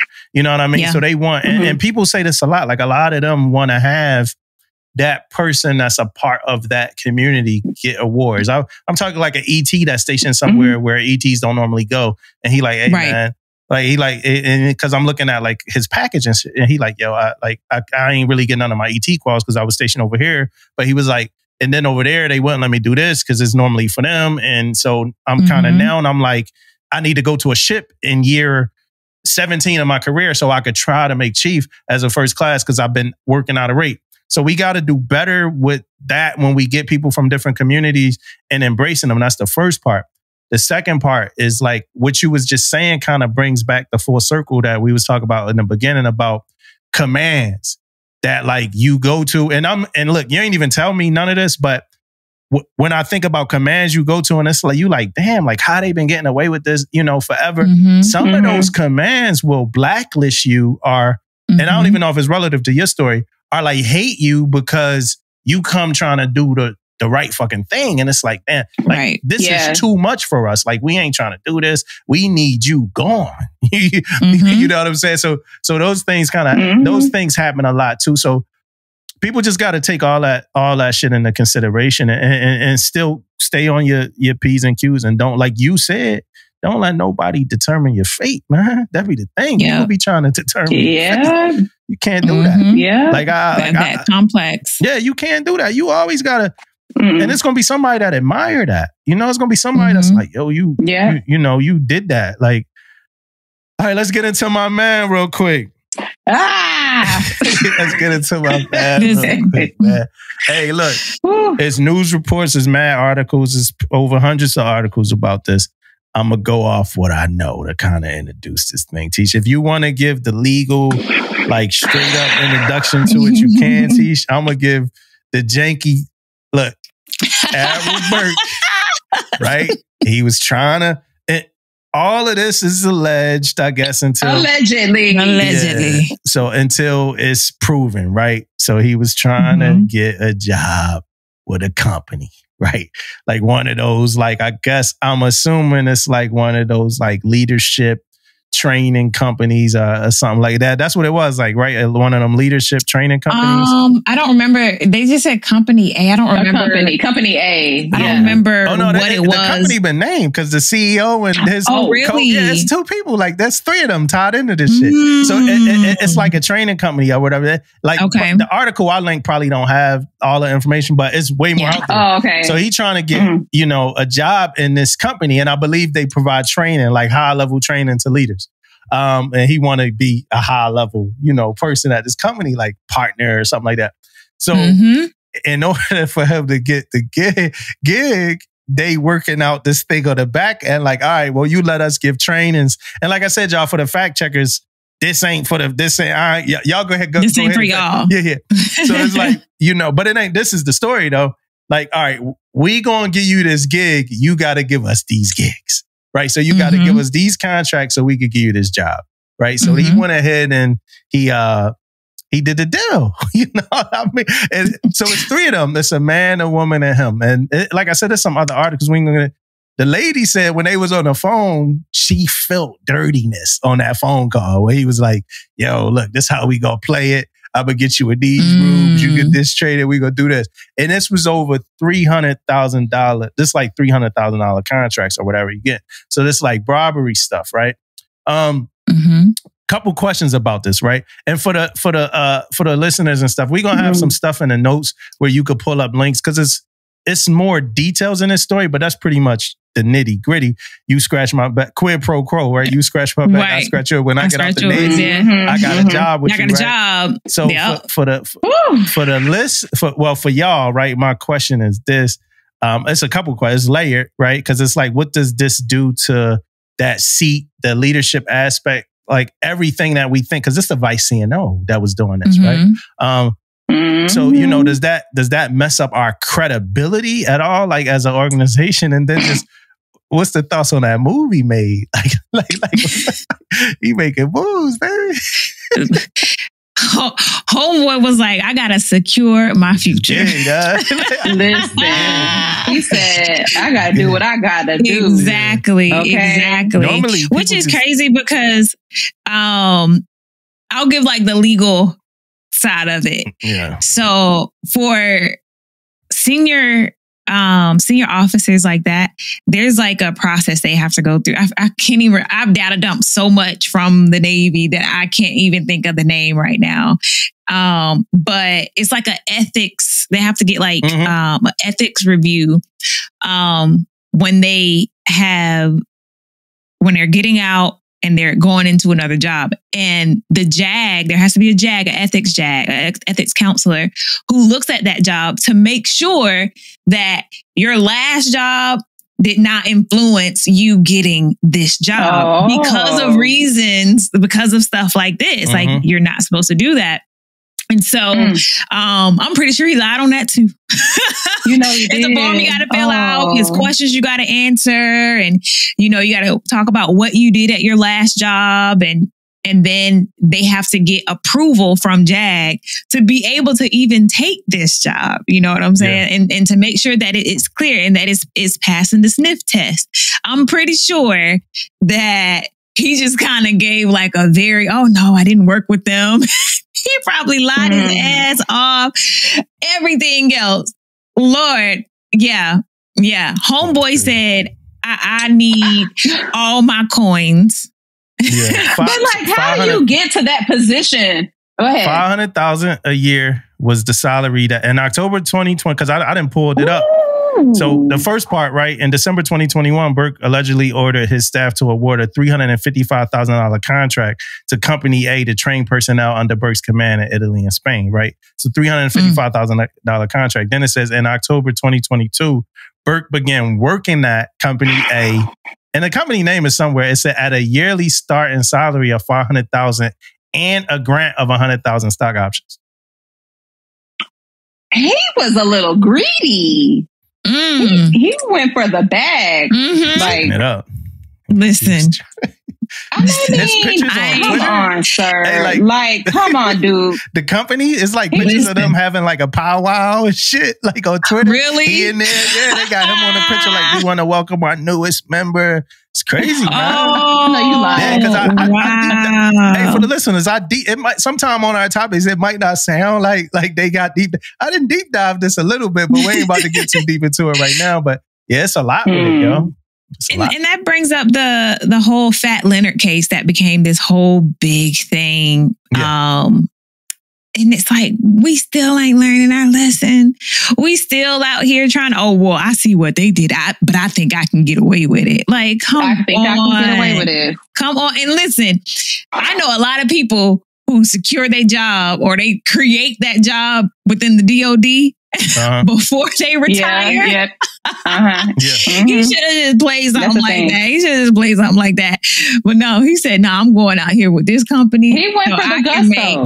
$500,000 and stop." And it's the audacity. It's the audacity. Like, how dare you? Like, allegedly that you did these things, but how dare you feel that you are so important or so high or in a position that you can get away with something like that. But then also, what is it inside of you? Like, how did you get to this position? Like, what was the screening process in place? Anyway, maybe I don't want to dig out. I was 4-star. I almost wanted to run through his entire career? Right? I would be curious. Yeah, for the listeners, like if I had time and shit's going on, life is going on. But I would have ran through his entire career from like his very first command up. Cause that shit, right? Somebody gonna probably think, I'm going on, but that shit is built, in my opinion. Like that behavior, that thought process, it's built. Like that's years, and I think he did like 40 years or some shit. Like I think he did 40 years, right? Right. His character was flawed. So that's built from up. Jump Street. Yeah, so from Jump Street. So now it's like, what's the big impact though? What's the overarching impact on that? Shit got to have an impact on us, like right. And he's not the only one. I know there's the 3 names in the article, but there are people that support that knew about it, that enabled it. You understand what I'm saying? Some of those behaviors that have, that's a habitual thing to do. To think that you can get away with that magnitude of a crime. Like, what are all the small things along the way that people have been turning a blind eye to you? Yeah. Like, what are those things? Because it's always, whenever I look at cases, you can always find evidence, of the buildup before that. Yeah. You can always see it when the people, some of the people who are like in the Navy Times for like, their leadership style. people hitting people or, assaulting or the words that they choose to use. A lot of times when we like talk about it and we make it a clip, sometimes you'll see sailors in the comment section like, oh, I knew this was coming. Or even if you go on Reddit, you can see people in the comment section who are not even surprised by some of the stuff that these toxic leaders, like it's kind of gone on over time. And it's just like they say, the higher you are, the harder you fall. Listen, that's a hard ass fall from a 4-star. That's to going to jail. Yeah, You're going to jail now. You're going to jail now. He's 62. You ain't getting out to 92 if you get all 30, if you get the full 20. I thought it was 20. Is it 30? He's facing 30. 30. And that's crazy. Now, what y'all said though, especially what Ashley was saying, that shit bring me right into the respectability politic part, right? Because it's like, let's say you working with somebody and you questioning some things about this person, but they like that level. It ain't too many people you could talk to about it. Like, yo, I think this dude, like, I'll say this, like somebody, man, I ain't gonna get into it. Fuck. But it's people. I don't even want to get into it. It's too much. It's too close. It's too close to everything. But it's like, it's people that I've questioned about, or it's people that it's like when like recent, let's say that Mick Pine got in trouble, right? Giordano got in trouble for some shit, right? At some point, right?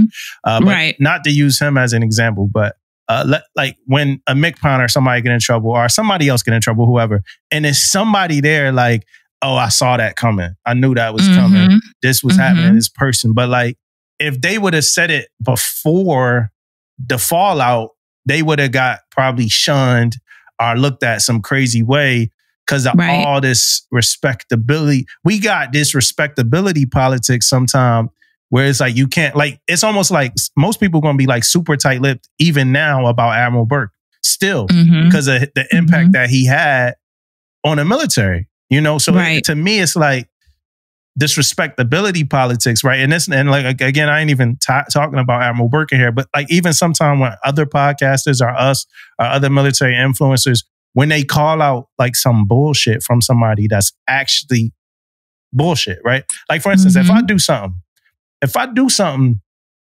like if I climb up higher in the ring, whatever, and I do something wrong and somebody call it out, they called it out. I did it. It was wrong. It got called out. But a lot of times we get people like, for instance, like we're about to talk about the command senior chief that did the whole Wi-Fi, like the Wi-Fi situation, all that. If somebody say, yo, that shit's stupid or whatever, it is stupid. Like it's dumb, right? But somebody might be like, no, you can't, don't do that. Don't say that. That's a chief. That's this, that.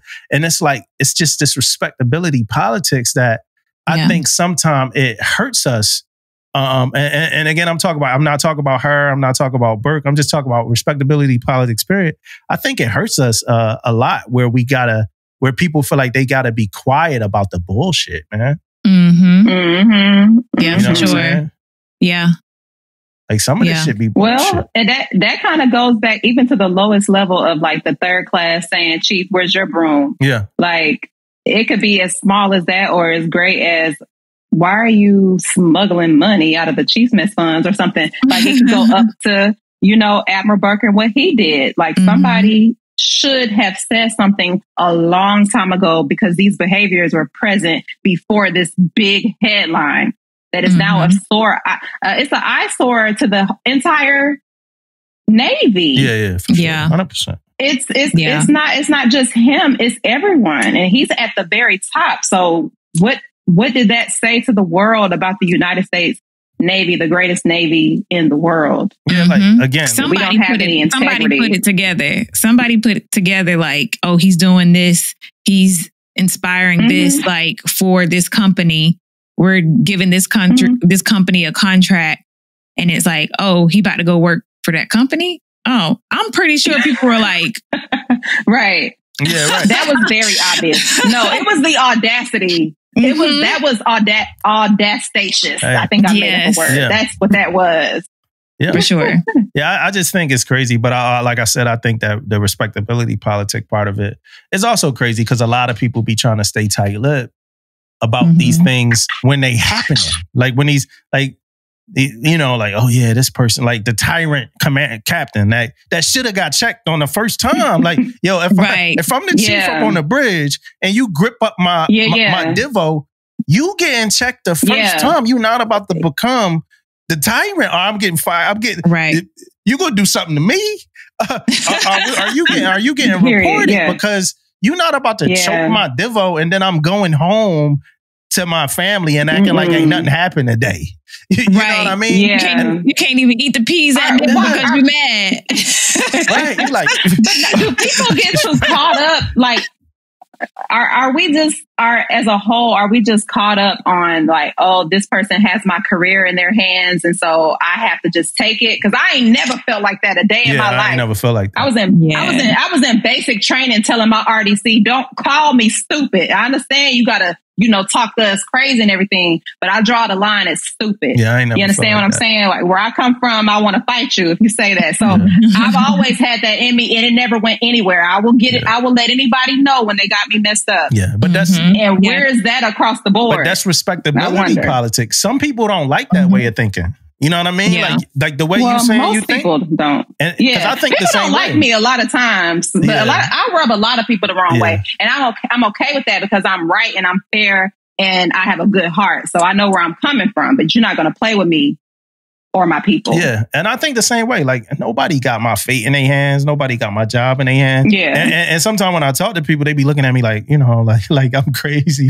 Like when they getting advice from me, and I'm like, yo, why do you care about that? Like this. It's like I'm overstanding like that thought process, and they be like, nah. I'm like, yeah, well, got me this far. Shit. Like, you know what I mean? Right. But that's all of that is that respectability politics where people want you to put some unearned belief in a program, a system, or a person. And it's like, I don't have that.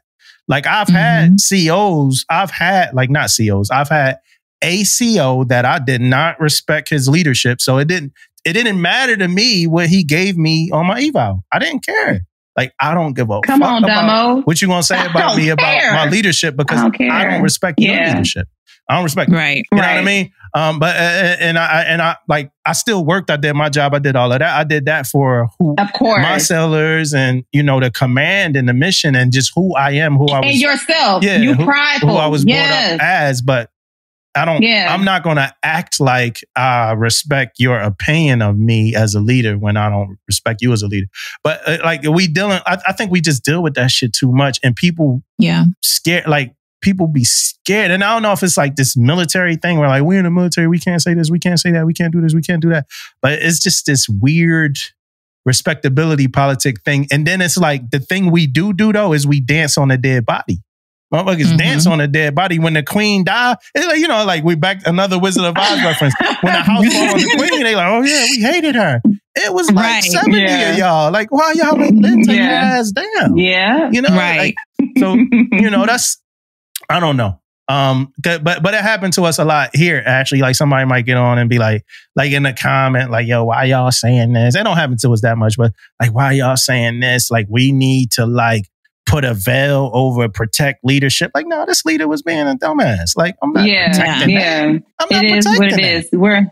It's what, three, go ahead. No, I was just saying, I'm publicly speaking on that shit. Like, I'm not protecting it. And you're entitled to that. You have an opinion, you're entitled to that. And within reason. We're not disrespecting anyone. We're not saying anything false. We're just speaking our truth. And quite frankly, I don't see anything wrong with that. And when it's done respectfully, of course. Yeah. And that's also they done something stupid to get in that seat. So the ridicule that comes with it, like, it just is what it is. Yeah. And it is. You got to be okay with it. You got to be very comfortable with yourself. I said this on the Women's Podcast. You got to be so secure and solid within yourself that what other people think and their opinions, it won't shake you.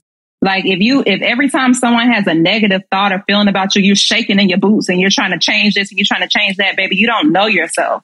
You got to be solid. You got to be set with yourself. You got to love yourself. Yeah. And then whatever you don't love about yourself, you got to change it. Go work on that. Go hit the gym. Go study. Read a book. Go travel. Yeah. Expand your horizons. Like, I don't know. People be saying stuff like, because we about to talk about some cheap shit. People be saying stuff like, yeah, you got to respect the anchors. Like these conversations should happen in private. Yeah, these news stories shouldn't go public. You know what I mean? Like, Right. they should have respected the anchors when they made these decisions. If you steal from the next, if you're a chief and you steal from the next, I'm probably clowning you, dog. Like, I don't have no other. Like, it's certain things. Like, it's certain things I be thinking about. Like, yo, I can't like for instance, right? I'll just make an example. Probably not the best, but it's like I can't drive drunk, yo, because I don't want the story. The Navy Times story, and it wouldn't be Navy Times, but I don't want that story. Like, hey, Senior was drunk driving and he ran into a pole. Like, I don't want that fucking story, you know? And I can't steal from the exchange. You know what I mean? Like, Senior was stealing from the exchange. He got caught stealing from. So you gotta have that discernment before you make these decisions. If you don't want to get clown, you know? I'm an engineer. I made a mistake on an Epsi console. I made a mistake on a console before as an engineer, and the junior sellers, they clowned me. Like, well deserved. I fucked up. As they should. I still earned that trust. I still took care of them. But it was times they clowned me. They probably did it when I was around. I know they did it when I was around because they did it when I was around. And it was times they most likely did it when I wasn't around. Probably called me a dumbass and all types of shit. I fucked up. There's nothing I can do about that. Boom. All right. This senior enlisted leader. So I think Damon got some more on this. But even when I was at CMC Cobb, we were hearing about this. This story was coming out. So I finally officially like made like the news and everything like that. And man, for the listeners, man, I'm tired of reading articles all the time. I don't be trying to get into the details of all this shit. Right. Basically, they had unauthorized Wi-Fi on the ship.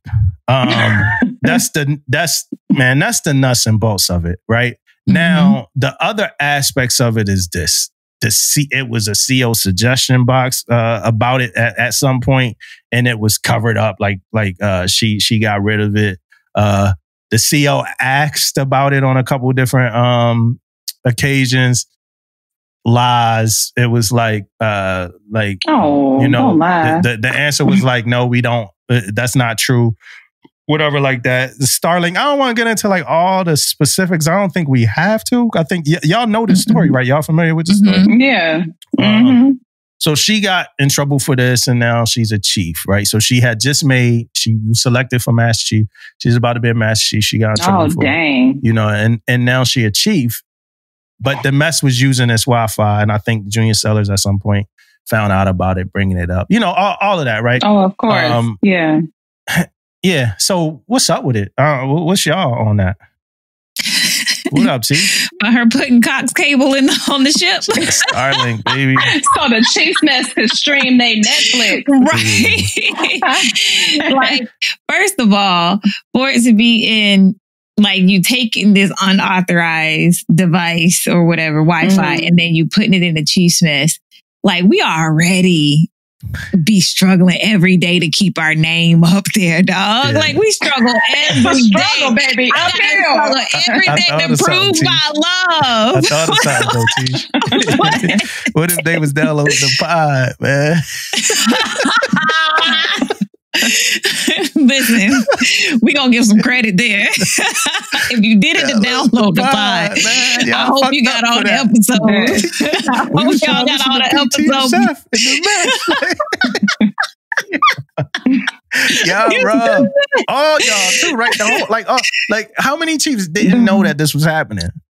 Right. They knew. I'm pretty sure they knew. Everybody had the Wi-Fi code. Everybody had it in the mess. Everybody had the Wi-Fi code. They were probably y'all. They were probably all cyber security of the doggone ship. Right. Yeah. They were probably coming out the Chiefs Nest. Yeah. China was all up in the Chiefs business. Dang, I hope you didn't have no secret briefs going on in the Chiefs Nest. Right. Listen. Doggone it. Yeah. And actually, China she might sound sarcastic, there. but y'all really was putting right. They was really putting shit at. What was they putting shit at risk? What's the real deal with that? It could be. Well, I don't know what they. But it looks like it. I'll tell you. I can perceive it to be a security breach. Absolutely. Because I mean, this thing was a court martial, so yeah. I think if it was like if all of that wasn't like really like that big of a deal, it wouldn't have been at a court martial level. It would have been for sure more, it would have been like, all right, we gonna, do an asset board or something like that. No, they were in there doing something and they put that ship and that crew at risk. And they put national security at risk, period. Yep. And I don't care if it was just for streaming videos. They knew better than that. Yeah, they did. You understand? They knew. They go to River City. Yeah. Like for nothing. You understand? So like, how did that affect the security on the ship that, okay, here we are in River City and the Chiefs mess in there having a movie social. Unplug the Wi-Fi. No, I'm saying. Set up. Okay. They did. Okay. Let me take it easy on the Chiefs a little bit more, but this is a conversation for the mess. It'd be bad Meet me in the mess. It'd be bad movies too. Like, hey, we gonna go watch 47 Meters Down, man. And right. The most horrible movies. Man. And the rest of the ship ain't got Wi-Fi. Them junior said it's about to tell on your ass. Was quick. Yeah, for sure. They ain't even hook up the sailor. They couldn't wait to tell. Imagine. Put it in. You could tell it was a junior sailor because they put it in the seal suggestion box. You ain't know that the SEL intercepted them. SEL intercepted that shit. They didn't know. The SEL got the key. Took all that shit out. Nope. Took all that out. Throw this one out. Took all that out. Somebody complained about the galley, sir. Somebody went and slid that under the CO stateroom door that night. They was like, right. Here you go. Yeah, buddy. Yo, the SEL taking the suggestion box is crazy. Yo. Y'all know she did that, right? Like, it's in the story. Like, she suppressed She took it out. She took it out the CO suggestion box and was like, not today. Oh, what we got in there? Oh, somebody's complaining about the spaghetti. That's all. I wonder how they... That's all we got served. Yeah, they tired of chocolate chip cookies. They tired of chocolate chip cookies. She got that shit burning in her back pocket. Oh my gosh, man.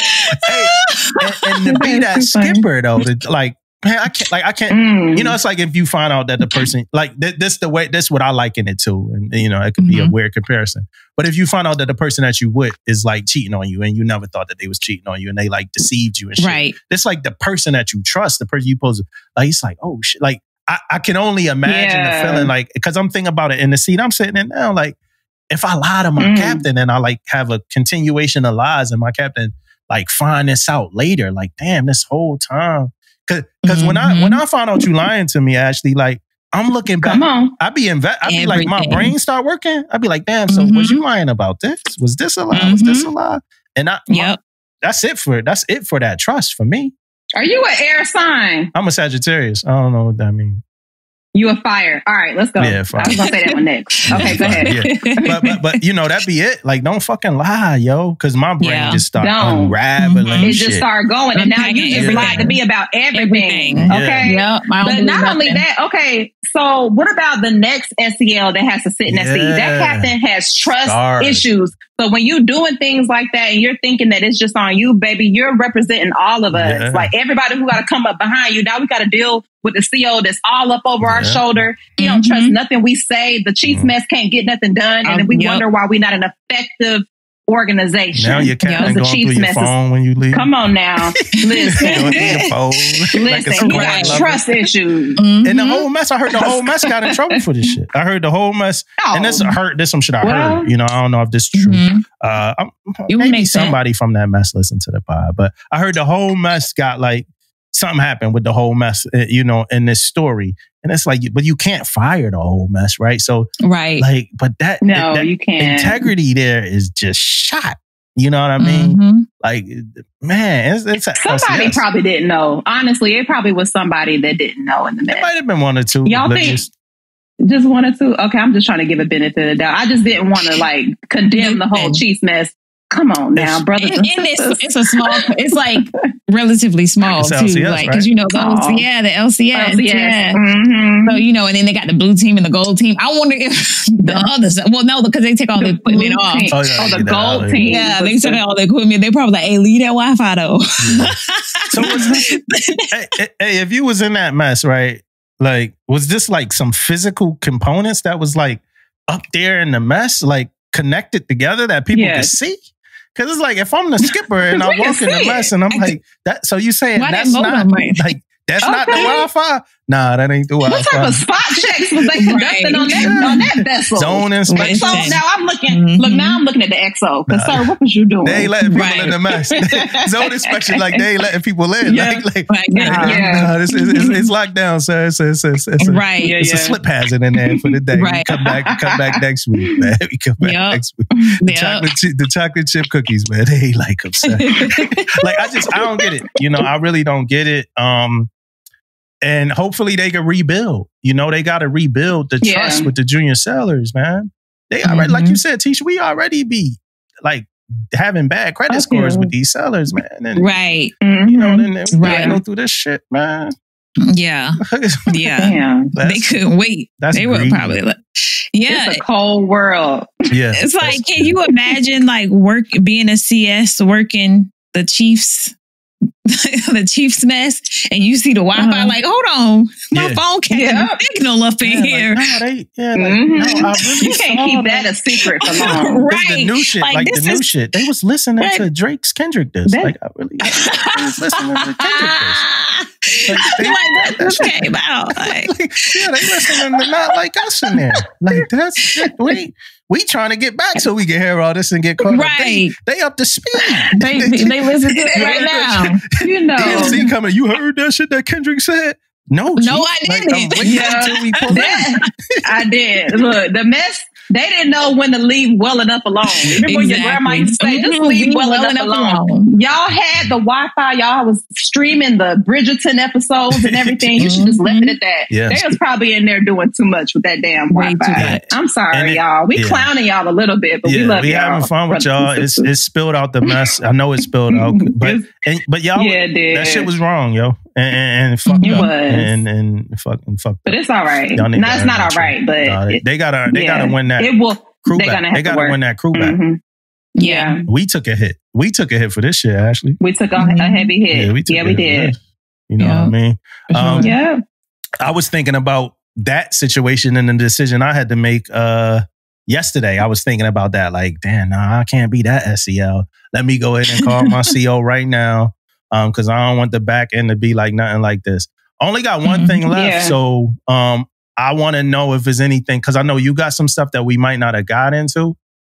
So before I get into my last thing, Ashley, I want to know if you want to get into any of these things that we didn't get into. Honestly, I feel like a lot of those things, they tied in. It looked like if you think about it, we hit everything that I wanted to say naturally. I love that for us. It's dope, right? Yeah, come on. Come on. Yes. We gotta get you. Come on every now and then. I'm the new co-host. I'm the new co-host. We gotta give you that package, man. Like, hey, you need this mic, you need this. You gotta give you that package, man. Get me in there. Get me in there. All right. So I guess then the last thing I got is my book of the week, right? It's called The Anxious Generation: How the Great Rewiring of Childhood is Causing an Epidemic of Mental Illness by Jonathan Haidt, I want to say, right? Again, I'm going to say it again. The Anxious Generation: How the Great Rewiring of Childhood is Causing an Epidemic of Mental Illness. Wow. Yeah, that's just about, it was interesting. I wanted to read That's different than the ones that you usually read. Yeah, well, you know, Tisha. Yeah, he a new dad. He a new dad now. I try to be versatile. I try to be versatile. But I'll say this, I'll say this to start. I had issues with the book, right? I had issues. Every book ain't a 5-star, y'all. So I had issues with the book. My first issue was it's too long for the points. A lot of those books where people make like targeted points, they drag the topic too long. Yeah. Like, cell phones, you think kids should use cell phones like no earlier than 16 years old, and you think social media is bad for kids. And you think the internet is bad for kids because of porn and access to things that no matter how many parental controls we have, we can't control everything, right? You reminiscing on the times of old where like the latchkey kids where grandma and them used to throw you out the house and tell you to do whatever you need to do. And then you come back in whenever and that's it. Time's not like that no more. Yes, the news has instilled fear in people. So people scared. People don't want their kid to get smuggled by a trafficker, things like that, right? So that's like, this book is kind of about that. But he just break down every single phase. What's wrong with boys, video games, internet, porn, all of these things. And it's, for me, it's like he making the same point a whole lot of times. That's the first part. The second part of it is I also think he sounds like, you know, the old man on the porch. Like, you sound like the old man on the porch. Time didn't pass you by. You got these judgments against these things that's new and stuff like that. So that's my cons. So some of the pros are this dude, he makes some really good points in this book. He makes some really good points. And some of those points like got to deal with like the fear that that's instilled in us that we put into our children at very young ages. And some of that freedom that children used to have back in the day, they just don't have it anymore. But they got complete freedom on the internet. Like, so like you might be protecting your kid from going outside with like sexual predators, but you got them in that room at 13 and you think they playing games, but they on the internet direct messaging a sexual predator. And there's no way that we could, there's no way that we could have like mad parental controls on, you know, all of this stuff. He gives a few like ideas of ways that we could, like, schools should have like bags that comedians have where kids could put cell phones in them. That's like one of his thoughts, like where they can't just always have access to that cell phone in class and things like that. And he actually has some studies with kids who didn't have phones at all. Or like it's another study where they took away rules at recess. And it like that, like took the bullying numbers down, that took the injury numbers down, because kids were able to govern themselves and make that their own rules, and they respected their own rules and they kind of abided. So it's a whole bunch of different concepts. I definitely would like recommend this book, but I definitely says that it's repetitive, and I give it a 3 out of 5. I gave it a 3 out of 5. It's not the greatest book, but I highly recommend it. It's just that some of his points I disagree with. I'm leaning more into the future. That's coupled with this quick thing that happened when I was talking to somebody from MWR recently, and he was talking about like trying to get kids trying to get young adults out of their rooms and doing like old school MWR shit, like going bowling and going to do pizza. Like, yo, they gonna do that on their own. You know, it's a lot of people in their rooms. They on the internet, they on YouTube, they gaming and stuff like that. That's kind of where we're going. Like, some days we might be able to pull them out so they could do the pool party and stuff like that. But a lot of times they might swing through, grab food, and go right back to their room so they could use the internet. Like, we're going into a digital world. We go into a world where the outside is going to be inside eventually. Like, you're going to be inside your house, outside in the world. Let me say something, Damo. On that note, COVID plug. I think that was the whole point of COVID. Actually getting to it, man. Can I say that? I mean, all right. I'm just saying. I mean, they gonna flag. This is John. They gonna put that flag at the bottom of the episode. Yo, they do that automatically. I shouldn't have said that. I shouldn't have said that. We're gonna leave that alone. But listen, you got to understand the situation. So. Yeah. I mean, what better way to issue in a digital world than to isolate people from everyone? Yeah. And we don't even know how to be social no more. What's wrong with us as a people? It's bad. Even like the dating game, you know, I'm not in it, but like me and my wife overheard people talk about it one day, and I'm like, damn, that shit gotta be crazy. Dating? It's a cold world. Tisha, what's going on out there, girl? Yeah, nothing. I have no clue because I deleted all of it. I'm not on no apps. I'm nowhere. I'm on Facebook Messenger, and that's it. Nobody can find me. I'm afraid that I want your husband, Lord, just let him break into her house right now, dear Lord. Just let him find a way. That might be the only way. Unless it's the Amazon guy. Listen, the trash man, other than that, let the man at the gas station come and pump a gas. I don't have no some money. I got a Tesla. I don't even drive. I don't even pump gas. You don't have to find me at the charging station. For the dude listeners, man. For the dude listeners, I'm with y'all right now, man. I'm lost like y'all. Listen, it's crazy out there, though. It's crazy. Like, people, I feel like you were saying, Ashley, like, people don't know how to socialize anymore. It's like and it breeds like the hookup culture too. When it comes to like dating, it breeds that. It's like nobody's really trying to be out there talking, let's get to know. Nah, it's like, I'm telling you, I kid you not. I've been in situations where it's like, it's our first conversation. You ain't even left the DM yet. You know, we just still messaging on the app. And it's like, hey, how are you? Like, how was your day? Great. How was yours? Good. Show me something. Like, or I get a picture that come up and I'm like, yo, like for real? Hammer like, pick? Yeah. I'm like, really? But this the dark hour of the pod for the listeners. Right, it's a dark hour. Okay. Oh my goodness. But after dark.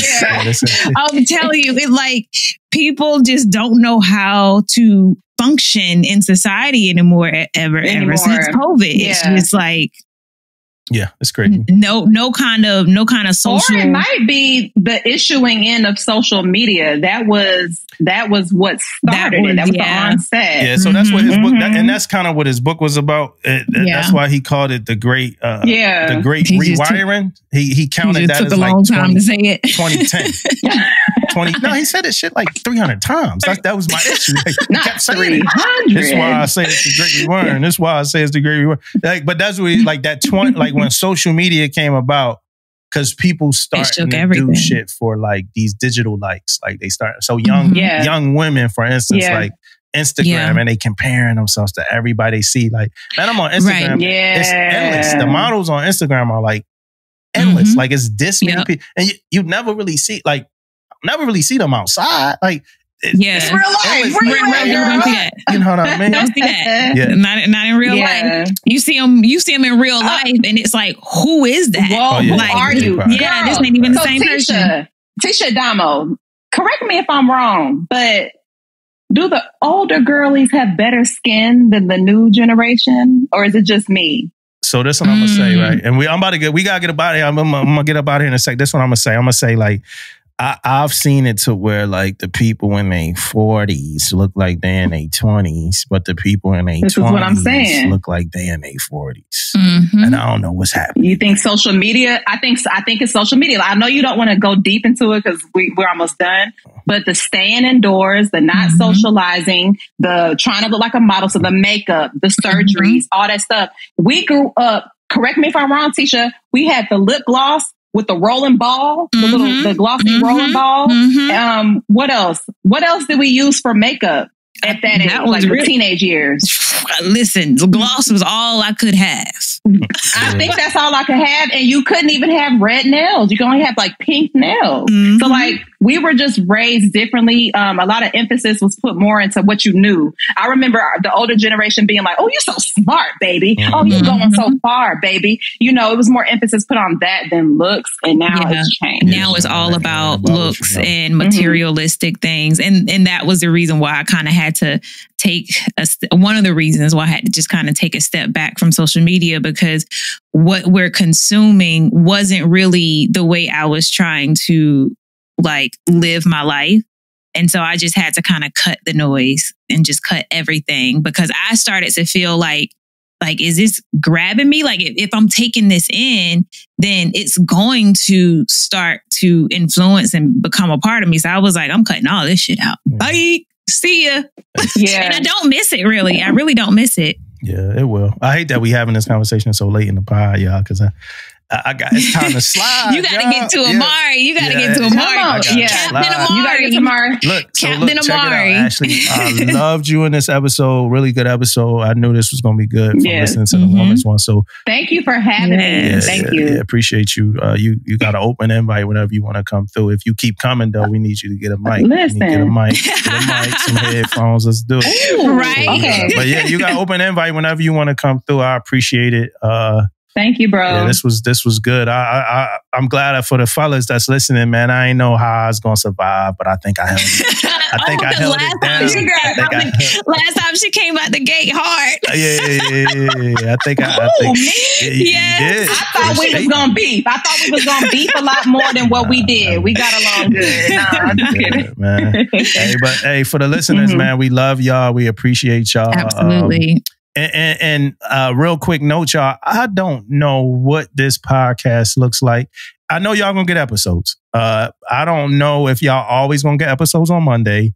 I don't know if y'all always gonna get videos with episodes. I really don't know, but y'all gonna get episodes, y'all gonna get videos, and y'all gonna get clips. I just don't know what that look like. We might not be able to keep up every Monday. It might be, you might get a Monday, you might get a Thursday, you might get a Wednesday, you might get 2 in a row one week.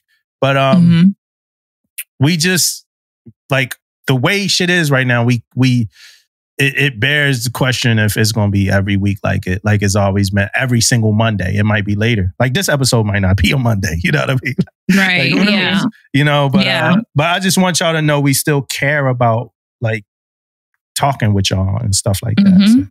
So. Keep sending your questions in and keep chatting with us. And I guess I'm not even on social media, but like, keep chatting because they're talking back and forth with one another. Like, you know, the listeners are talking amongst each other in the comment section. So definitely keep doing that. Keep engaging. We reading them. We looking at them. Yeah, you know, these two dudes was arguing with each other. One of them calling each other punks and shit. You a punk? You scared to get out the military? I was like, let's come out. Y'all gonna maybe have to turn the comments off in a second. Yeah. My word. Hey. Real. But look, peace out. If Damon was here, he would say Mississippi stand up, but Damon ain't here, so no.